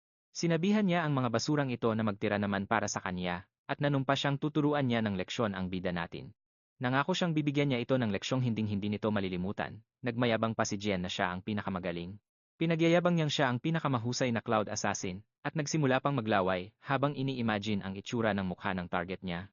Balik naman sa bida natin, pinaalalahanan siya ni Yun na nagiging kakaiba na ang ikinikilos niya nitong mga nakaraang araw. Inisip niya kung dahil ba ito sa mga exam. Sabi pa niya, ang isang lampang tulad nito ay hindi dapat masyadong nag-iisip. Ipinaalala ng kapatid niya na lagi nitong sinasabi sa kanya na magpatuloy lang anuman ang mangyari at ipaubaya na ang lahat sa tadhana. Para pasiglahin ang loob nito, nagsimula siyang kumanta ng isang nakaka-inspire na kanta habang naglalakad sila papasok sa eskinita. Nagulat si Chen dahil napansin agad nito na nagbago siya, pero na-realize niyang hindi nito alam ang sikreto niya. Hindi nito alam na nagising na ang mga kapangyarihan niya at naging mayaman na siya. Nang marinig ang sagot niya, nagtaka ang babae. Inisip niya kung pride lang ba ito ng isang lalaki. Napailing na lang si Yon, sa isip-isip niya, nagbibinata na talaga ang kapatid niya. Samantala, sa malayo, binalitaan ng isa sa mga goon si Jian na may kasamang babae ang target nila. Dahil doon, sobrang na-excite ang loko dahil walang mga kamera sa eskinita at walang makakahuli sa kanila. Pero agad na naramdaman ng bida natin ang masamang intensyon nila, at nalaman niyang ang mga basurang ito ay galing sa student council. Naglabas siya ng peking AirPods, inilagay ito sa tenga ng kapatid niya, at sinabihan itong makinig na lang sa musika. Nabigla siya sa ginawa nito, pero sumakay na lang siya sa agos. Pagkatapos, humarap ang bida natin at tinitigan ng napakatalim ang mga basurang to. Habang tumutugtog ang music, nagsimula na ang bakbakan. Nag-switch si Chen sa kaniyang lightning class, at biglang naalala na 7 taon na pala ang nakalilipas, simula nang mawala ang pamilya niya. Sa tindi ng galit, naisip niya kung saan ba humugot ng kapal ng mukha ang mga gunggong na to, at bigla siyang sumugod na parang kidlat. Sinipa ng napakalakas ng bida natin ang unang kalaban kaya tumalsik ito palayo, habang ang iba naman ay nagsisimula ng pagpawisan sa takot. Pagkatapos, nag-ipon na siya ng matinding lakas sa kaniyang kamao. At sunod-sunod na nagpakawala ng malalakas na suntok sa 3 tarantado bago tinapos ang pang-apat gamit ang isang malupit na tuhod sa mukha. May isang matapang na basura na sumubok umatake, pero hinawakan lang ni Chen ang kamay nito at binali na parang spaghetti. Napasigaw sa sakit ang lalaki, pero sinalubong lang ang ilong niya ng isang napakabigat na suntok. Habang nakikitang pinagtatalsikan ang mga kasama niya, natigilan sa gulat si Jian at napaisip kung paano ba naging ganito kalakas ang bida natin. Hindi tumigil doon si Chen at patuloy na nagpakawala ng malalakas na suntok sa kaliwat kanan habang papalapit siya sa Cloud Assassin. Nang maabot na niya ito, pilit na niloloko ni Jian ang sarili niya na siya pa rin ang pinakamalakas na assassin sa lahat. Bilang isang mabuting tao, ibinalik siya ng bida natin sa realidad gamit ang isang mapanirang suntok na nagpatalsik sa kanya ng malayo. Pero hindi pa siya tapos, sumugod siya at nagpaulan ng sunod-sunod na suntok na nagpalaglag sa ilang mga ngipin nito. Gumulong ang Cloud Assassin sa lupa na parang bolang mabilis bago bumangga ng malakas sa pader. Sinubukan niyang idilat ang kanyang mga mata, pero ang demonyo mismo ang nakita niyang nakatitig sa kanya. Tiningnan ng bida natin si Jian na ngayon ay wala nang natitirang dangal, at ipinaalala sa kanya na sinabihan na siyang lumayo. Habang nakatitig ng malalim sa kanyang kaluluwa, tinanong niya ang bobong basurang ito kung hindi ba niya naiintindihan ang simpleng salita ng tao. Ang lalaki, na bugbog sarado na at hindi na makilala, ay hindi na maramdaman ang kanyang mga binti at halos kalahati ng mga buto sa katawan niya ay bali-bali na. Napagtanto niyang maling tao ang kinalaban niya, kaya pilit siyang bumubulong ng paghingi ng tawad. Pinatahimik siya ni Chen sa pamamagitan ng pagkwelyo sa kanya at pagtutok ng patalim sa mismong mukha niya. Malinaw na nakita ni Mr. Top Assassin sa mga mata ni Chen wala itong kahit anong pag-aalinlangan na pumatay. Wala siyang aura ng isang normal na estudyante, at napaisip si Jian kung anong klaseng impyerno ba ang pinagdaanan nito para maging isang halimaw. Gamit ang nakakatakot na boses, sinabihan niya ang lalaki na tandaan ng mabuti ang mga salita niya kung ayaw niyang maulit ang bangungot na ito. Hindi siya mag-aalinlangang pagpira-pirasuhin sila sa susunod na gumawa uli sila ng kahit anong kalokohan dahil iyon na ang huli niyang babala. Pagkatapos ay nagdagdag pa siya ng isa para mas malinaw, oras na lumapit man lang sila sa loob ng 1 milya sa kapatid niya, malugod niya silang buburahin sa mundo. Pagkatapos niyon, binitawan niya ang patalim at bumalik sa tabi ni Yuni bago pa man matapos ang kanta. Pagkatapos ng kanta, naging emosyonal ang kanyang kapatid at napaluha dahil sa lungkot ng mga liriko. Umiiyak siya, naguguluhan kung ano ba ang pinagdaanan ng kuya niya na nagpabago rito ng husto sa nakalipas na mga taon. Napaisip pa nga siya kung hindi ba naging sapat ang suporta niya noon at humarap para pagalitan sana ito ng maayos. Pero natigilan siya sa kalagitnaan ng pagsasalita nang mapansin niya ang regalo sa kamay nito, ang isang kumikinang na gold-plated na panulat. Ito ang panulat na dati pa niya pangarap magkaroon, at namula sa tuwa si Yuni dahil sa sobrang excitement. Halos hindi siya makapaniwala na binilhan siya ng kanyang kuya ng pinakabagong holographic magic pen na mas mahal pa sa upa nila sa bahay kada buwan. Ang cute na reaksyon niya ay nagpainit sa puso ni Chen, pero kitang-kita sa mukha nito na wala siyang balak ibalik ang regalo. Habang itinatago ang kanyang kamao sa likuran, tahimik na nanumpa si Chen na poprotektahan niya ang ngiti ng kanyang kapatid at sisiguraduhing makakapasok ito sa pangarap niyang paaralan. Pag-uwi sa bahay, masayang nagpalipas ng oras ang kapatid niya sa paggawa ng mga holographic na drawing sa hangin. Tahimik namang kinakain ng kuya niya ang luto nitong ramen at sinabing masaya siya dahil nagustuhan nito ang regalo. Gayunpaman, nag-aalala pa rin siya dahil gumastos ng malaki ang kuya niya para sa kanya kahit wala pa silang pambayad sa upa para sa susunod na buwan. Ngumiti siya ng may pagmamalaki at ibinunyag na bayad na ang upa nila para sa buong taon. Ipinagmalaki ng kuya niya na ang maliit na negosyong sinimulan nila ng kaibigan niya ay maganda ang takbo nitong mga nakaraang araw. Pero matalino si Yunyon at tinitigan siya ng may pagdududa dahil halatang hindi siya naniniwala sa kwento ng negosyo nito. Ganoon pa man, hindi na niya ito pinilit pa dahil hindi na niya matandaan kung kailan huling tumawa ng ganoon kasaya ang kanyang kuya. Malambing niyang tinapik ang balikat nito at nakiusap ng isa kailangan niyang siguraduhin na hindi niya pinapagod ng husto ang sarili niya. Samantala, sa isang tahimik na aquarium, ibinahagi ni President Ting ang ilang nakakagulat na balita sa kanyang pinsan. Idineklara ng mga pinakamahuhusay na doktor sa lungsod na si Mr. Top Assassin ay malubha ang lagay at hindi nagagaling pa. Higit sa kalahati ng mga buto sa katawan niya ay durog na at hindi na maibabalik sa dati, isang bagay na hindi inaasahan ng presidente. Ang kalunos-lunos na kondisyon ng kanyang katawan pagkatapos ng laban ay mas nakakagulat pa, pero malamig lang ang naging reaksyon ng kanyang pinsan. Nadismaya lang siya dahil mababawasan na ang bilang ng malalakas na graduate student na sasali sa team niya. Pero ang presidente ay kasing bagsik din niya at sumagot na mas magiging maayos ang takbo ng lahat kung wala ang pabigat na taong yon. Pagkatapos ay kalmadong nagbigay ng ulat ang kanilang tito at ang Academy Director ng Employment na si Gong Wen tungkol sa bida natin. Dumating na ang kanyang detalyadong investigasyon tungkol sa kaguluhang nangyari sa ranking ceremony at si Chen ay talagang mas mataas ang rank kaysa sa estudyante. Presidente ng Council. Ang revelasyong iyon ay talagang nagpagulat sa dating top student. Pagkatapos ay seryoso siyang pinayuhan ng lalaki at sinabing ang tatay niya mismo ang nag-request ng isang evaluation. Isang vice chairman ng alyansa ang manonood sa performance niya, kaya naman kailangan niyang siguraduhin na magpapakitang gilas siya. Dapat siya ang pinaka-nagniningning sa kanilang lahat. At kung sakaling mabigo siya, may inaalok na solusyon ang direktor. Tutulungan ng babaeng may berdeng buhok ang team niya para makuha ang unang pwesto, pero tinanggihan ng presidente ang alok na ito. Giit niya, hindi pa man lang daw niya naipakita ang tunay niyang lakas noong assessment, kaya kampante pa rin siya. Punong-puno ng kumpiyansa si Presidente Ting sa sarili niyang galing at tiniyak niyang mag-isa niyang dodominahin ang buong akademya. Balik sa dorm ng academy, naglilinis na ang bida natin matapos ang kanyang araw-araw na 100 metrong takbo.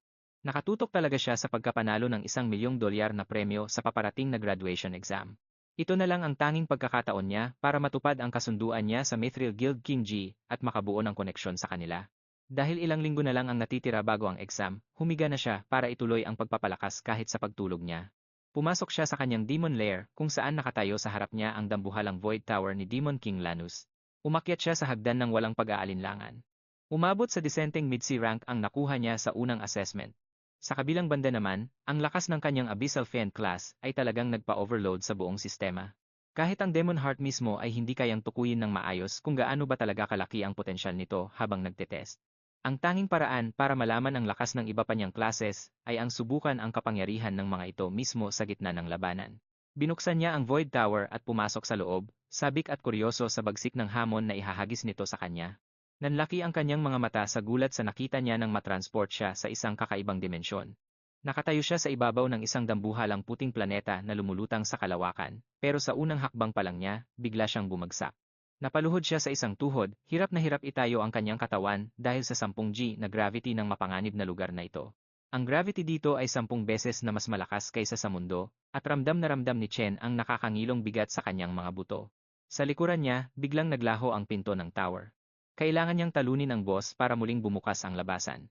Bago pa man siya maambush ng mga mapanganib na halimaw, kailangan niyang masanay at makayanan ang kapaligirang ito sa lalong madaling panahon. Pero mukhang may isang Phantom Lion na nag-aabang sa paligid at walang balak na bigyan siya ng pagkakataong makapag-adjust. Dahil wala nang ibang magagawa, lumipat si Chen sa kanyang Lightning class at bahagyang naiwasan ang pabalasbas na sakmal ng leon. Sinaksak niya ito ng tumpak sa balikat, pero hindi tumama ang kanyang atake sa anumang masiselang bahagi nito. Napagtanto niyang mabagal at hindi tumpak ang mga atake niya dahil hindi pa siya makagalaw ng maayos sa ngayon. Madali siyang nadaganan at nabaon sa lupa ng Phantom Lion, patunay kung gaano kabilis nakasabay ang mga halimaw na ito sa lugar. Hinayaan muna niyang kagatin ng leon ang braso niya, bago mabilis na lumipat sa kanyang Abyssal Fiend class. Ang pagbabagong iyon ay agad na nagbigay sa kanya ng stat boost, na nagbigay sa kanya ng matinding lakas para sa malapitang laban. Dahil sa bago niyang class, binalibag niya ang agresibong halimaw, at agad na nakuha ang kontrol sa laban. Napakalaking tulong ng kakayahan ni Rakshasa na manipulahin ang gravity sa isang planetang may 10G na bigat. Isang 3 beses na multiplier ang tumama ng napakalakas. Umungol ang leon pero walang awa si Chen. Dinurog niya ang Phantom Lion sa semento ng planeta at humiga muna siya sa sahig para makapagpahinga. Nagulat siya nang lumabas ang notification ni Gluttony na nag-level up siya at doon ipinaliwanag na ang bawat class ay may kanya-kanyang rating. Ang bilang ng mga bituin ang nagsasabi kung gaano kalaki ang ipinagbabago ng stats kapag lumilipat sa partikular na class na iyon. Ang Purgatory Rakshasa ang may pinakamaraming bituin, pero sa kabila nito, muntik na siyang mamatay sa pakikipaglaban sa isang B-rank na leon. Malinaw na malayo pa ang lalakbay niya bago niya maabot ang sagad na potensyal nito na triple S rank.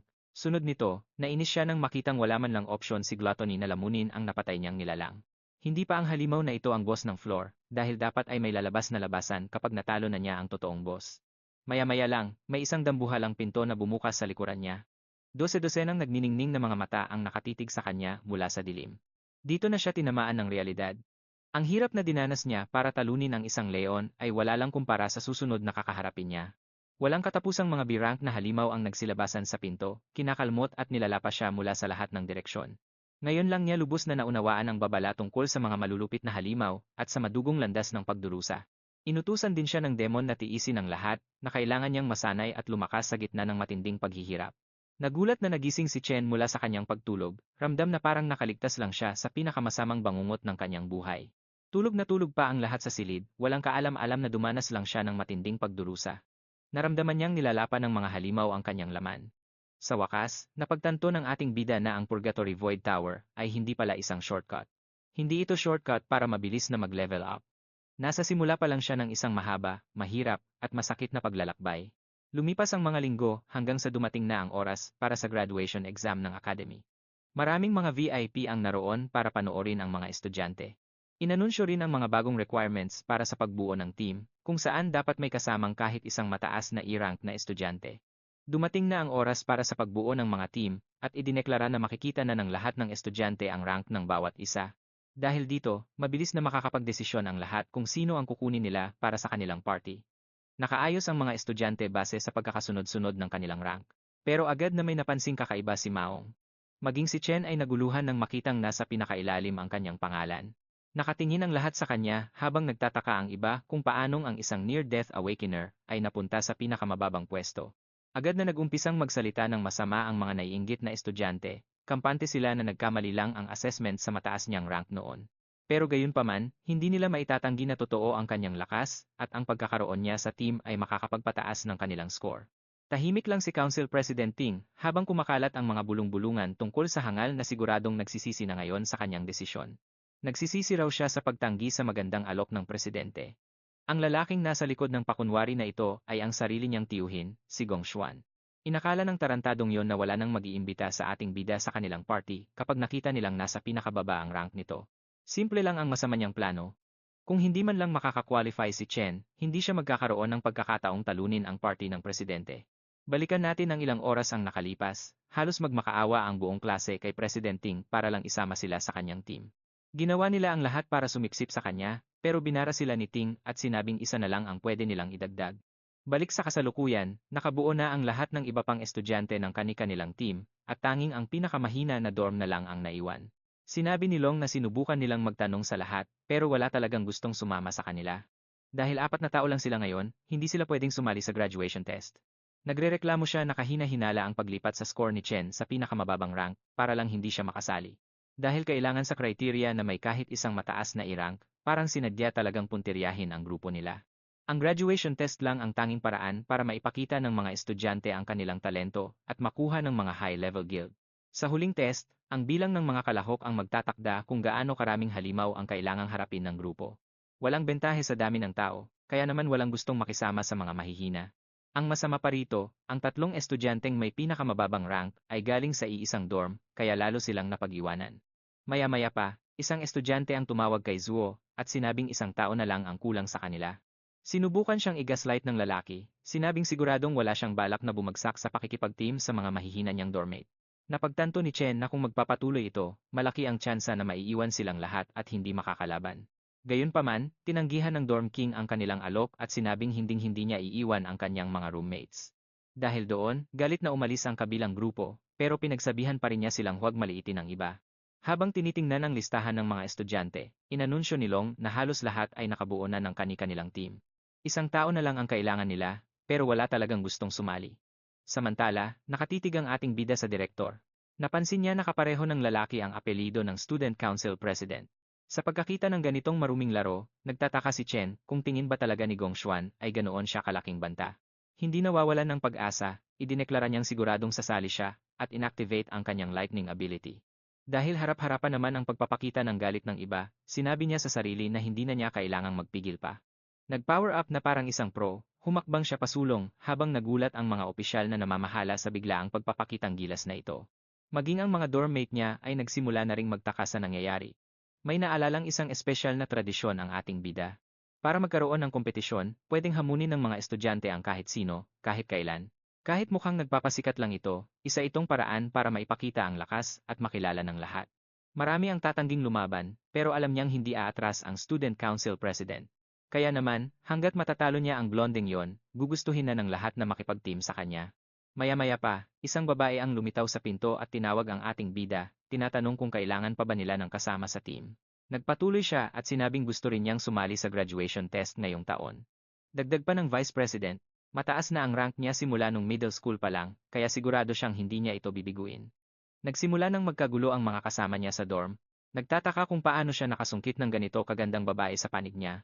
Mukhang parehong nalilito sina Chen at Ting, iniisip kong, ano bang nangyayari, habang ang direktor naman ay muntik ng mabulunan sa iniinom niyang tubig. Nagsimula nang magbulungan ang mga estudyante at nagtataka kung bakit ang isang exchange student ay gustong sumali sa pinakamababang rank na team sa test na to. Walang nakakaalam kung sino ba talaga siya, pero may chismis na galing daw siya sa Saint Kingdom. Halos sumabog na sa galit ang direktor at sinabi sa kanya na ang mga exchange student ay hindi pwedeng sumali sa graduation test ng school. Dinagdag pa niya na hindi naman kumuha si Ling ng kahit anong ranked tests dito. Hindi niya napatunayan ang rank niya, kaya labag to sa lahat ng rules. Bigla na lang sumulpot ang principal at sinabing, tama naman ang direktor. Muntik nang atakihin sa puso ang direktor nung makita niya ang matanda. Pero pagkatapos nun, nagtanong ang principal kung bakit gustong sumali ni Ling sa test gayong maikling oras lang naman siya mananatili rito. Habang nangyayari yon, ang bida nating lalaki ay nagulat at nagtataka kung paanong bigla na lang nag-teleport ang principal samantalang warrior class naman ito. Nagpaliwanag naman ang matanda na hindi magiging pata sa iba kung sasali siya sa test, at sinakyan na lang din ng babae ang sinabi nito. Sinimulan ng pagpawisan si Chen nang mapagtanto niyang hindi man lang niya malaman kung anong rank ang dalawang ito. Sa wakas, naglakas loob na ring magsalita ang direktor at sinuportahan ang principal, sabay sabing hindi tatakbo ng maayos ang school kung walang rules. Pagkatapos ay biglang nag-iba ang tono ng principal at ipinaliwanag na ang layunin ng paaralang ito ay magbigay ng lugar para matuto ang mga awakener para makamit nila ang malalaking bagay sa buhay. Kahit na tradisyon lang ang graduation test, isa rin ito sa pinakamahalagang sandali sa buhay ng isang estudyante. Nagtanong siya na kung ang isang estudyante ay hindi makakasali dahil sa biglaang pagbabago ng rules, paano babawiin ng school ang kawalang yon? Pinagpawisan na ng malapot ang direktor at nag-aalala kung nabuko na ba siya sa wakas. Nagsimula na siyang magduda kung ginagawa ba lahat to ng principal para lang sa bata. Naisip niyang hindi sulit ang gulo, kaya nagpasya siyang umatras na lang. Sabi ng lalaki sa sarili niya na dahil nagsama-sama na ang mga pinakamalakas na estudyante sa iisang team, siguradong mananalo pa rin sila ng madali sa assessment kahit anong mangyari. Yumukod ang lalaki sa principal at humingi ng tawad habang inaamin na nakaligtaan nilang pwedeng mapigilan ng sistemang ito ang ilang estudyante na magkaroon ng pagkakataong lumago. Pagkatapos ay inanusyo ng direktor na kahit ang mga nasa mababang rank na team at mga grupong kulang sa 5 miyembro ay pwede na ngayong sumali sa tournament para masigurado ang pagiging patas. Ang apat na magkakasama sa dorm ay binuo na rin sa wakas ang kanilang team at nagdiwang dahil makakasali na sila sa graduation test. Habang nakaupo sa likuran, sinabi ng principal kay Ling na mukhang masyado siyang interesado sa bata. Sa isang panig naman ng test, ang student council president ang namumuno sa team ng mga pinakamalalakas na players. Sa kabilang panig naman, si Chen ang namumuno sa 3 pinakamahihinang players. Dahil dito, naging mausisa ang matanda kung aling kuweba ang pipiliin nila at kung ilang points ang makukuha nila sa huli. Nag-anunsyo na ang opisyal na lahat ng mga captain ay pwede nang pumili kung saang Devil Cave sila papasok. Saktong biglang, tumunog ang tablet niya, dahilan para magulat siya dahil may isang captain na agad na nakapili. Lahat ay tila nawalan ng bait nung makita nila kung anong kuweba ang pinili ni Chen. Nagpanik na rin ang mga kasama niya sa dorm at pinagsabihang baguhin agad ang isip niya, tinatanong kung alam ba talaga niya ang ginawa niya. Pero nanatiling tahimik ang bida natin habang patuloy na nakatitig sa screen. Habang nagaganap ang graduation test, papasok ang mga grupo ng estudyante sa isang Devil Cave at makakakuha ng points sa pagtalo ng mga monster. Ang pagtalo sa mga monster, Lord at ang maikling completion time ay may kani-kanyang points, at ang hirap ng dungeon ang magsasabi kung ilang beses itong dodoblehin ang total. Ang isang F-rank dungeon ay pwedeng magbigay ng hanggang 75 points, habang ang E-rank dungeon naman ay pwedeng umabot sa 100 points. Ang team na makakakuha ng pinakamataas na score ay kukunin ng Imperial Guild, at ang top player ay makakatanggap ng pabuya na 1,000,000 units. Balik tayo sa selection room, pinag-uusapan ng mga estudyante na ang pinakamataas na score sa kasaysayan ay 70 points na nakuha ng kasalukuyang leader ng Imperial Guild. Kahit ang pagtapos sa isang E-rank dungeon ay nangangailangan ng kahit man lang tatlong malalakas na D-rank fighters sa team. Ngayong taon, ang team ni Ting ay baka kayang malampasan ang record na iyon. Biglang, tumunog ang display at ipinaalam sa lahat na may nakapili na ng Devil Cave. Nagulat ang lalaki nung makita niyang, pinili ng bida natin ang isang D-rank dungeon. Wala pang nakakatapos ng isang D-rank dungeon kahit kailan, kaya lahat ay nagsimulang magtaka kung nagkamali lang ba siya. Tinanong ni Long ang bida natin kung nauntog ba ang ulo niya o ano, habang ang Dorm King naman ay tuluyang nawalan ng bait sa nakikita niya. Sinubukan ng nerd na pangaralan si Chen, pero sinabi ni Chen na pinag-isipan niya itong mabuti.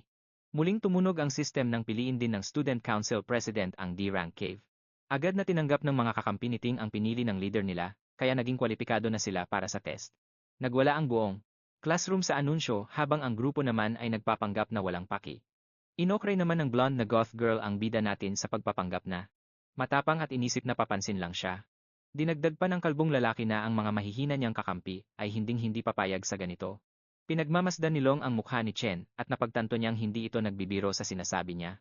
Napapaisip siya kung kailan pa naging ganito kalakas ang kaibigan niya at kung gaano na ba ito nagbago. Matapos makapagdesisyon, pinindot na ng nerd ang confirm button. Nagpasya siyang pagkatiwalaan ang kanyang kaibigan. Pinindot din niyo ang berdeng button dahil pakiramdam niya ay wala naman na siyang mawawala. Nainis naman ang Dorm King dahil nauna pang magdesisyon ang dalawa kaysa sa kanya, kaya pinindot na rin niya ang button. Dahil doon, opisyal nang pasok ang team nila para sa test. Habang nakatingin sa mga kasama niya sa dorm, humingi ng paumanhin si Chen at ibinunyag ang kanyang plano. Pinili niya ang dungeon na ito dahil gusto niyang maging top scorer. Alam niyang parang ipinipilit lang niya sa kanila ang pangarap niya. Tiniyak niya sa kanila na magkasama nilang mararating ang rurok. Nang marinig ang mga salitang ito, biglang tumayo ang presidente. Ipinahayag niya na ang unang pwesto ay para sa kanya lang. Humarap si Chen sa kanya ng diretsyo, habang naglalabas naman si Ting ng isang nakakatakot na aura. Sinabi niyang isa lang ang dapat na maging pinakamalakas na estudyante sa buong paaralan, habang nakatayo sa likod, nagulat si Ling. Ngayon lang siya nakakita ng ganitong tindi ng emosyon mula sa kanya. Ang tapatan sa pagitan nilang dalawa ay seryosong nagsisimula na. Proud naman ang principal dahil walang takot ang mga estudyante, pero kinakabahan si Ling dahil pinili ng bida natin ang isang D-rank na kuweba. Kahit ang isang C-rank ay hindi ito kayang tapusin ng mag-isa. Bagamat makakakuha ang isang estudyante ng 150 puntos dito, masyadong mataas ang antas ng hirap nito. Bukod doon, hindi rin bagay ang mga kakampi niya para sa misyong ito. Idinagdag pa ng principal na mayroon na lamang silang natitirang halos isang buwan. Imposibleng gumaling sila ng husto sa ganoon kaikling panahon.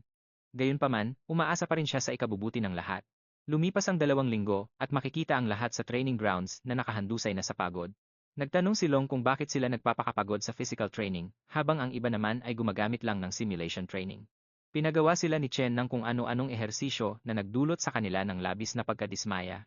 Ipinaliwanag ng bida natin na hindi nakakatulong ang simulation. Kapag ang isang tao ay pumasok sa isang devil cave sa unang pagkakataon, nawawala sila sa sarili, at tanging ang kanilang instinct na lang ang magliligtas sa kanila.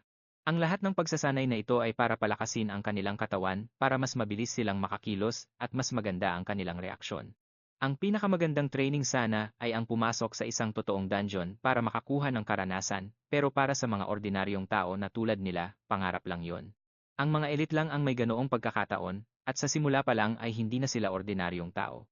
Kahit ganoon, gagawin ng mga elite ang lahat para masigurong hindi sila mahahabol ng mga ordinaryong tao para manatili sila sa taas. Ang mga taong yon ay may hawak na mga resources na kailangan pang paghirapan ng mga ordinaryong tao sa buong buhay nila. Nagtanong naman ang Dorm King kung ano ang dapat gawin ng mga ordinaryong tao sa sitwasyong iyon. Dito na ibinunyag ni Chen ang kanyang plano. Kung makakapasok sila sa Imperial Guild, mababago nila ang buong sistema. Ang graduation test na lang ang tanging pagkakataon nila. Ito lang ang tanging paraan para malampasan ng kahit sino ang mga elite. Dahil iyon ang pangarap niya, nangako si Chen na gagawin niya ang lahat ng kanyang makakaya. Tutuparin niya ang kanyang pangako at siguradong mananalo sila. Dahil kalahating buwan na lang ang natitira, puspusan na ang pag-farm ng bida natin. Gabi-gabi siyang nananatili sa loob ng Void Tower. Hindi madali ang talunin ang mga Phantom Lion, pero hinding-hindi siya susuko. Wala siyang pakialam kung gaano man siya kalupit na itumba o saktan ng mga ito. 5 araw bago ang exam, seryoso na rin ang training ng kanyang mga roommate. Pero ang bida natin, ibang level na talaga. Sa tindi ng training niya, mukhang warm-up lang ang Hashira Training Arc sa Demon Slayer. 2 araw na lang ang natitira, at kitang-kita na hindi rin nagpapabaya sa training ang karibal niya, pero mas mabilis ang pag-unlad ni Chen. Ngayon, kaya na niyang makipagsabayan sa isang kawan ng mga leon sa ilalim ng gravity na nakakadurog ng buto. Habang may bahid ng dugo sa kanyang mukha, kitang-kita na handang-handa na siyang manalo. Sa araw ng exam, may isang drone na lumilipad sa paligid. Ang drone ang nagsisilbing gabay para sa mga kalahok. Naglakad ang mga barako na nakasuot ng pare-parehong damit, at tindi ng pormahan nila, ang gwapo tignan. Nang maisuot na ng lahat ng kalahok ang kanilang mga wristband, opisyal nang nagsimula ang exam. Samantala, malugod na binati ng Academy Principal si Gong Lin.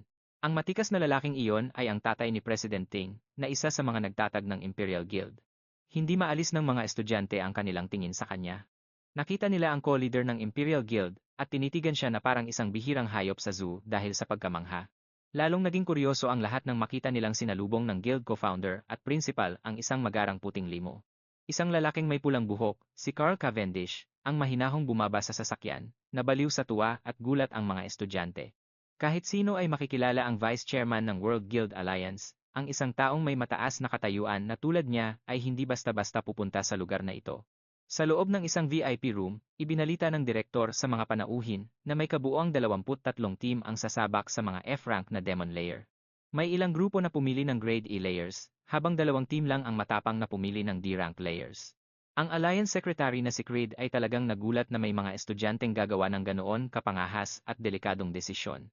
Sa normal na sitwasyon, kahit ang isang D-rank na party ay maghahanda ng husto bago subukang pasukin ang isang Grade D layer. Nag-aalinlangan siya kung iniisip ba talaga ng Academy ang kaligtasan ng mga estudyante sa ganitong klase ng pagsubok.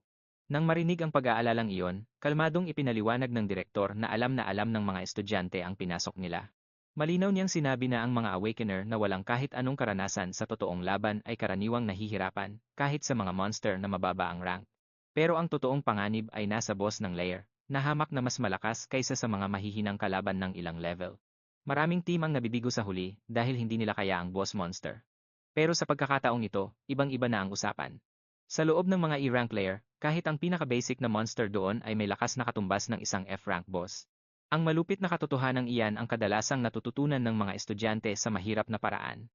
Nagtanong naman ang Secretary ng Alliance kung mayroon ba silang tamang proteksyon sakaling maging delikado na ang sitwasyon. Siniguro ng direktor sa kanya na sobrang pinapahalagahan ng Academy ang kanilang pinakamahuhusay na estudyante.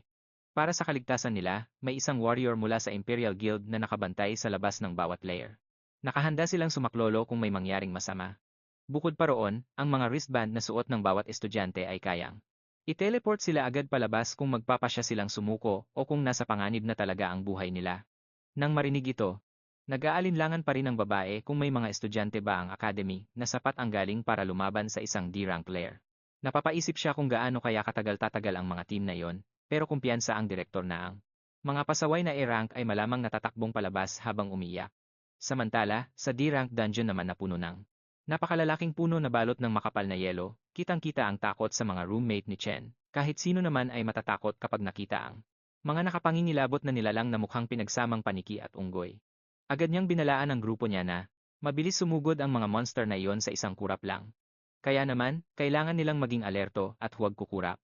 Biglang sumugod ang isang grupo ng mga ghost monkey bat diretso sa kanila, nakakagulat na nagawa ng lahat ng mga lalaki na ilagan ang napakabilis na atake ng monster kahit medyo lampas sila. Habang tuwang-tuwa pa sila dahil nakaiwas sila sa isang D-rank na nilalang. Isang mas matinding bagay ang kumuha sa atensyon nila. Nakatayo lang doon ang bida natin ng napakakalmado, hawak ang kanyang lightning sword. Napapalibutan siya ng mga bangkay ng monster na nakahandusay na sa kanyang paanan.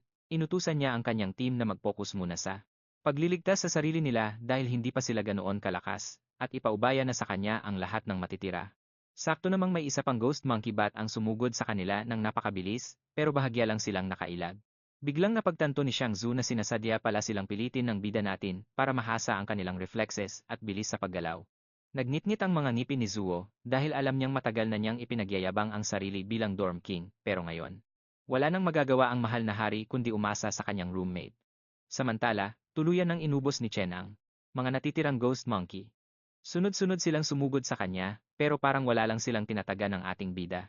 Bulong ng Dorm King sa sarili niya, lagi niyang naririnig kay Malong na malakas daw si Chen, pero ito ang unang pagkakataon na nakita niya ito sa harap mismo ng kanyang mga mata. Para sa kanya, hindi mukhang hamak na estudyante lang si Chen. Mukha siyang isang sundalo na bihasa na sa digmaan. Habang nagpapatuloy ang pag-ubos sa mga monster, unti-unting nakaramdam ng inggit ang Dorm King. Bigla na namang may lumitaw na monster sa likod ng grupo, at kamuntikan na niyang hindi maharang ang atake nito. Hinawakan niya ang binti ng nilalang gamit ang nagbabaga niyang mga kamay, at sinigawan ang kanyang mga teammates. Sinabihan niya silang, tumigil na sa pagiging pabigat at mag-ayos naman sila. Hindi lang naman si Chen ang nakataya ang graduation dito. Nagulat ang iba at napatingin sa kanya dahil sa biglaang determinasyon niya. Dahil sa matinding paninindigan ng Dorm King, ginamit ni Shang Zhu ang kanyang Flora Chant na Vine Lock at matagumpay na naigapos ang Monkey Bat. Pero laking gulat niya nang mabilis na nakawala ang nilalang at sinipa pa si Zuo. Ginamit naman ni Long ang kanyang Cloud Chant na Frostbite Breeze. Bahagya lang bumagal ang monster dito. Kaya nagpa siya silang pagsamahin ang kanilang mga atake. Sa pagtutulungan nila, nagawa nilang pigilan sandali ang nilalang at sinigawan ang Dorm King na kunin na ang pagkakataon. Nag-ipon siya ng lakas para sa isang nuclear burst flame bullet na direktang tumama, pero parang ilang buhok lang ang bahagyang nasunog sa monster.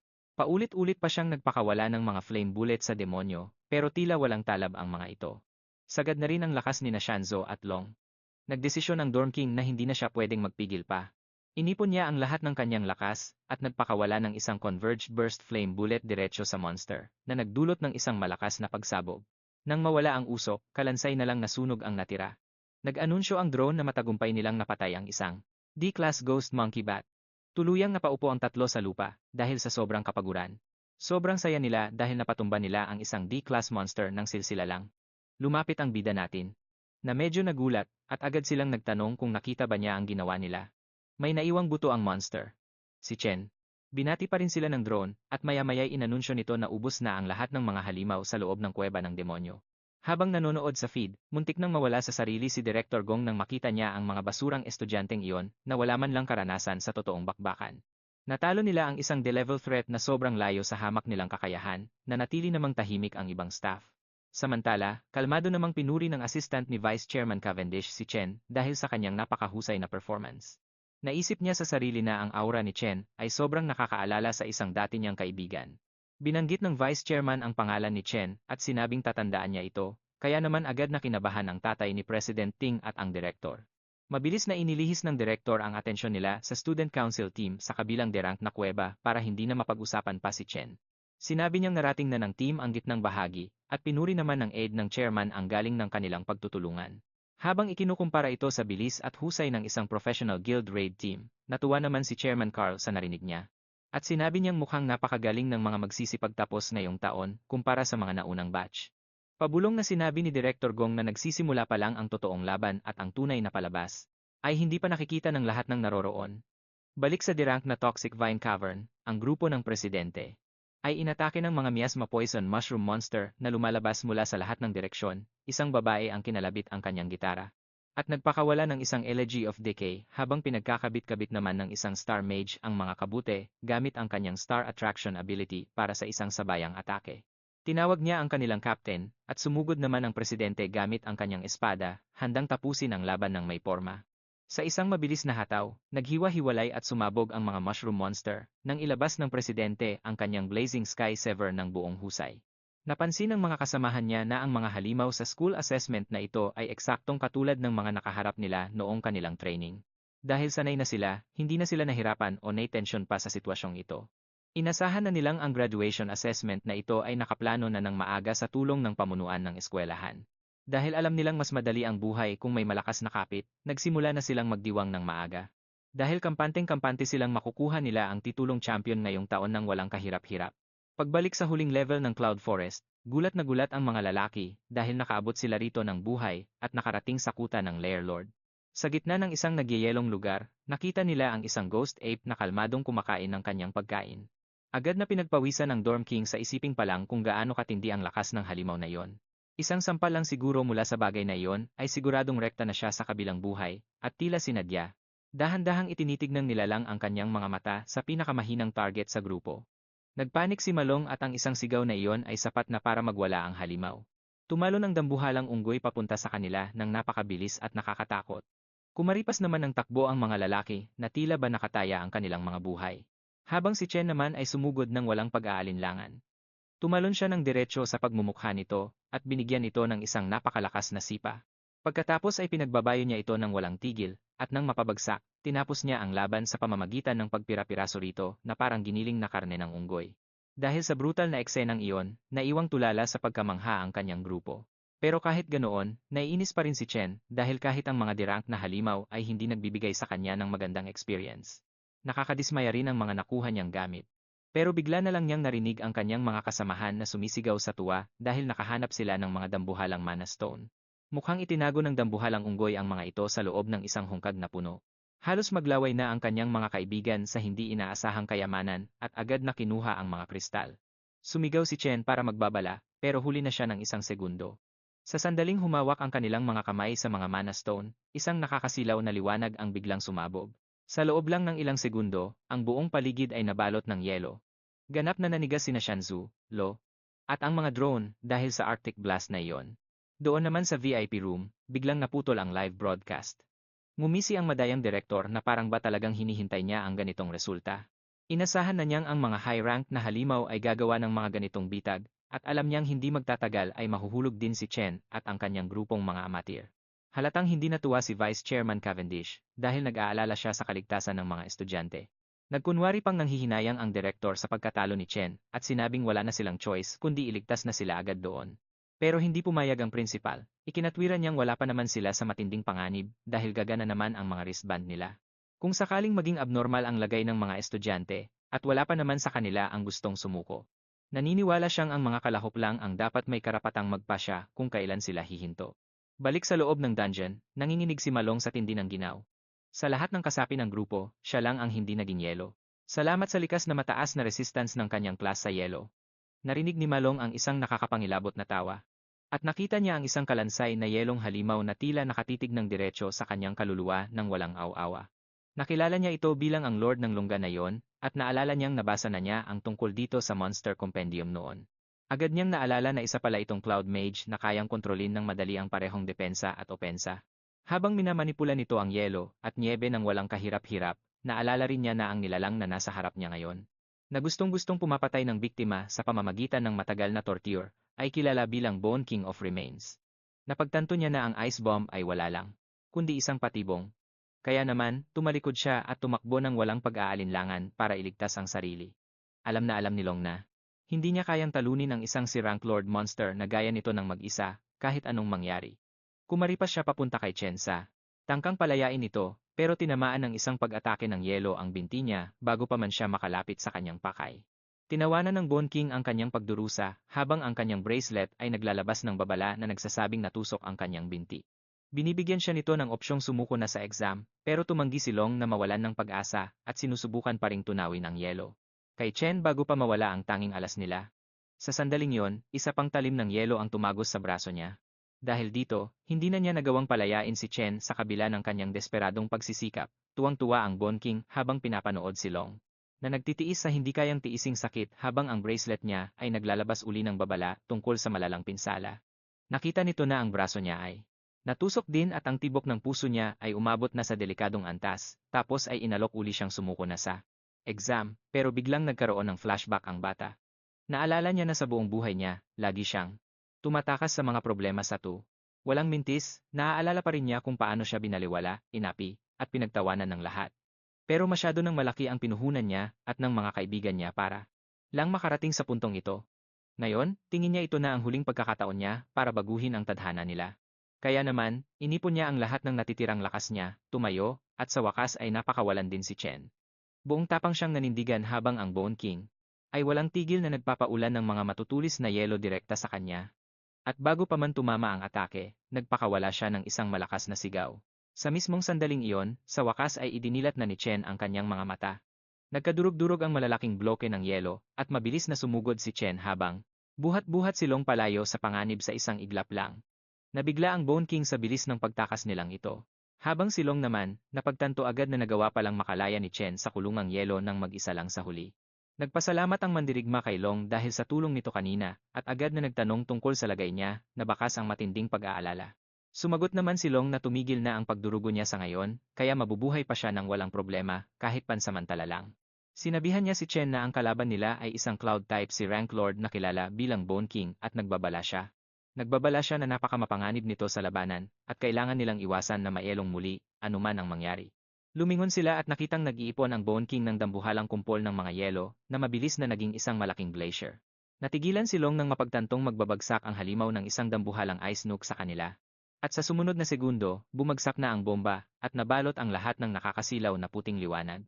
Nagsimulang tumawa ang halimaw, pero bigla itong naputol nang mapansin niyang buhay pa rin ang dalawa at nakatayo sa harap niya.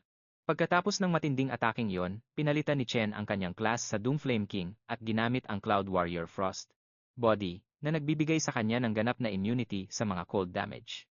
Tinaasan din ng pagbabagong ito ang lahat ng kanyang resistance stats sa loob ng malamig na lugar, kaya pabor na sa kanya ang labanang ito. Napasigaw sa takot ang Bone King. Kahit si Long ay naguluhan habang pinapanood ang kaibigan niyang dapat sana ay isang Vault Assassin, pero ngayon ay naging isang mandirigma. Napaisip siya kung isa nga ba si Chen sa mga bihirang henyo na kayang gumamit ng dalawang magkaibang klas ng sabay. Humingi lang ng paumanhin si Chen dahil sa maling pagtansya sa sitwasyon kanina, at inaming nadamay pa niya ang mga kaibigan sa isang mapanganib na laban. Dahil sa pagkakamaling iyon, muli siyang nagpalit ng klas bilang isang Abyssal Fiend. Pagkatapos, hinugot na niya ang kanyang Purgatory Warrior Sword. Hinarap niya ang Bone King ng buong tapang para tapusin na ang laban doon mismo. Napanganga na lang ang matalik niyang kaibigan sa nakita niya. Karaniwan, ang lahat ng Awakeners ay ipinapanganak na may iisang klas lang na maaari nilang pagdalubhasaan, pero sa gitna nila, may isang napakabihirang pagkakataon. May mga taong nagtataglay ng dalawang klas ng sabay.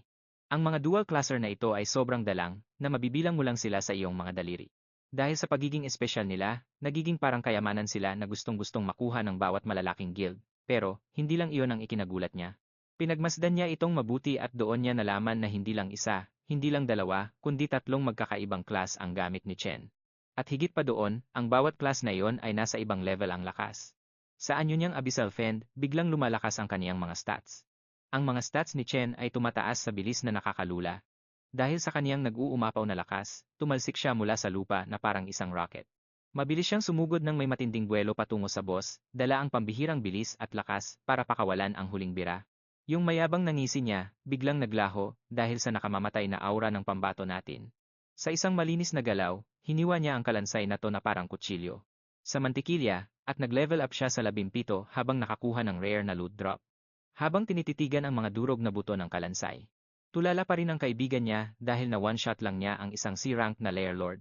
Kalmado namang pinaalala ng bida natin na, yung iba ay nakayelo pa rin at hindi makagalaw. Biglang natauhan si Malong at na-realize na nakalimutan niya pala ang mga tropa niya habang busy sa buong boss fight. Mabilis siyang tumakbo para tunawin ang yelo bago pa sila maging bawal na ice cream. Pagkaalis niya, napansin ni Chen na may option siya para lamunin ang Frost Lich King dahil walang ibang tao sa paligid para makakita. Agad niyang hinigop ang tinalong Lair Lord at nakuha ang Cloud Mage class. Salamat sa Arctic. Nova ng boss na bumulag sa lahat ng drone sa paligid, walang makakaalam ng sikreto niyang kakayahan, tapos, bigla na lang siyang nakatanggap ng isa pang surprise notification. Nag-level up din ang Lightning Assassin class niya, kaya pwede siyang magdagdag ng star para palakasin ang isa sa mga stats niya. Pagkatapos nito, lumipat ang eksena sa D-rank na lair, ang Gloomvine Grotto, kung saan ang team ng Council President ay bugbog sarado na. Kahit anong tindi ng atake nila, masyadong matatag ang D-rank boss para sa mga baditong Awakener na to. Yung mage na humahawak sa mga monster gamit ang kadena ay parang hihimatayin na sa pagod, at yung mga pana ng Lightning Archer, parang hinihimas lang yung Lair Lord imbes na masaktan sila, ay pinagtatalsik na parang mga mumurahing laruan sa loob ng Happy Meal. Dahil sa kahihiyan, napapatanong na sila kung walang kwenta ba lahat ng combat simulation nila. Hindi pa sila nakakaengkwentro ng kahit anong kasing lakas nito. Nakapangyarihan. Na-realize agad ng mage na ang presidente na lang ang tanging pag-asa nila para talunin ang boss sa dulo ng bakbakan. Nagdrama pose pa ang presidente. Inihahanda na niya ang kanyang ultimate skill habang pinalalakas ng mga support mages. At nang mapuno na ang energy, sumugod na siya sa boss gamit ang kanyang nagbabagang espada. Diretsong bumaon ang talim sa puso nito at sumabog ang isang bagyo ng apoy na tumunaw sa boss mula sa loob, naghiyawan sa tuwa ang mga teammates niya. Habang ipinagdiriwang ang pagsikat ng isang alamat na ang pangalan daw ay isusulat sa kasaysayan, inanunsyo ng drone na ang team nila ay natapos ang Grade D lair sa loob lang ng mahigit 30 minuto. Sa tindi ng excitement, sigurado na silang nakuha nila ang unang pwesto. Wala nang ibang team na makakatalo sa oras na yon. Sabik silang lumabas ng lair, umaasang makikita ang mga pangalan nilang nagniningning sa pinakataas ng rankings. Maya-maya, naglakad na sila sa mga hallway na puno ng mga estudyanteng sumuko at maagang nag-teleport palabas. Halos lahat sila ay mukhang tuliro at trauma pa rin sa mga demonyong nakaharap nila sa unang pagkakataon. Napansin naman ng alipores ng presidente ang bida natin at ang grupo niya na nakatambay lang din sa tabi, isang tingin lang sa pagod nilang grupo, klaro na ang lahat. Malamang, sumablay agad sila pagkapasok pa lang. Ang alipores ay mayabang na lumapit, tinutuya si Chen dahil mukhang nabigo raw ito sa kalagitnaan matapos magyabang kanina. Ang matapat na aso ay tuloy sa pagtahol, pero pinatahimik siya ng amo niya dahil paparating na ang Alliance Vice Chairman. Ang eleganteng lalaki ay dahan-dahang pumalakpak at binati ang mga estudyante sa kanilang magandang performance. Habang papalapit, siya, nanatiling kalmado ang presidente habang ang mga tauhan niya ay halos manginig sa tuwa dahil nakatayo sila. Sa harap ng isa sa pinakamakapangyarihang tao sa mundo, buong kumpas na inilahad ni President Ting ang kamay niya para makipagkamay. Pero, deadma lang si Mr. Cavendish, dinaanan lang siya nito nang hindi man lang tinatapunan ng tingin dahil sa hayagang. Kahihiyang ito, nadurog ang pride ng presidente. At ang mas malala pa, malakas na. Tinawag ng vice chairman ang karibal niya na isang tunay na alamat. Hinawakan ng lalaki ang balikat ni Chen at inanunsyo sa lahat na natapos niya ang D-rank dungeon sa loob lang ng 20 minuto. Kahit ang mga professional na team sa sarili niyang guild ay hindi pa nakakagawa ng ganong record. Napanganga na lang ang council president at ang mga alipores niya, hindi nila ma-process kung paanong ang apat na walang kwentang hamak ay tinalo ang buong team nila na 10 tao at natapos pa ang isang D-rank player. Samantala, si Chen, ni hindi man lang kumurap. Ang makatanggap ng papuri mula sa pinakamakapangyarihang tao sa bansa ay walang kwenta para sa kanya, kasabay nito. Napapaisip din siya kung bakit ang isang maimpluwensyang tao ay personal na pumunta sa academy na to. Ganun pa man, si Carl Cavendish ay kalmadong nagsabing tatandaan niya ng mabuti ang pangalan ni Chen. Pagkatapos ay humarap siya kay Gong Lin, ang taong nag-imbita sa kanya. Dito, kaswal na sinabi ng vice chairman na talentado rin ang anak nito, pero halatang pilit lang ang papuri niya. Nag-iwan yun ng mapait na lasa sa mag-ama. Matapos nito, inanunsyo ng vice chairman na kailangan na niyang umalis. Agad namang umeksena ang direktor para ayusin ang sitwasyon. Idineklara niya ang final results at sinabing tabla ang score ng dalawang top team. Dahil dito, lahat sila ay makakatanggap ng official na invitation para sumali sa Imperial Guild.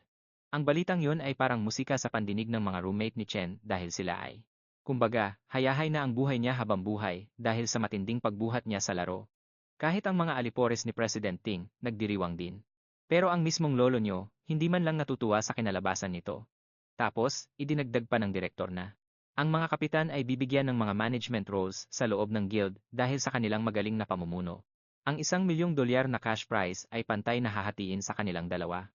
Pagkarinig niyon, bakas ang gulat sa mukha ng dalawang team leader. Tahimik namang nag-aalala si Chen na baka hindi sumapat ang $250 million.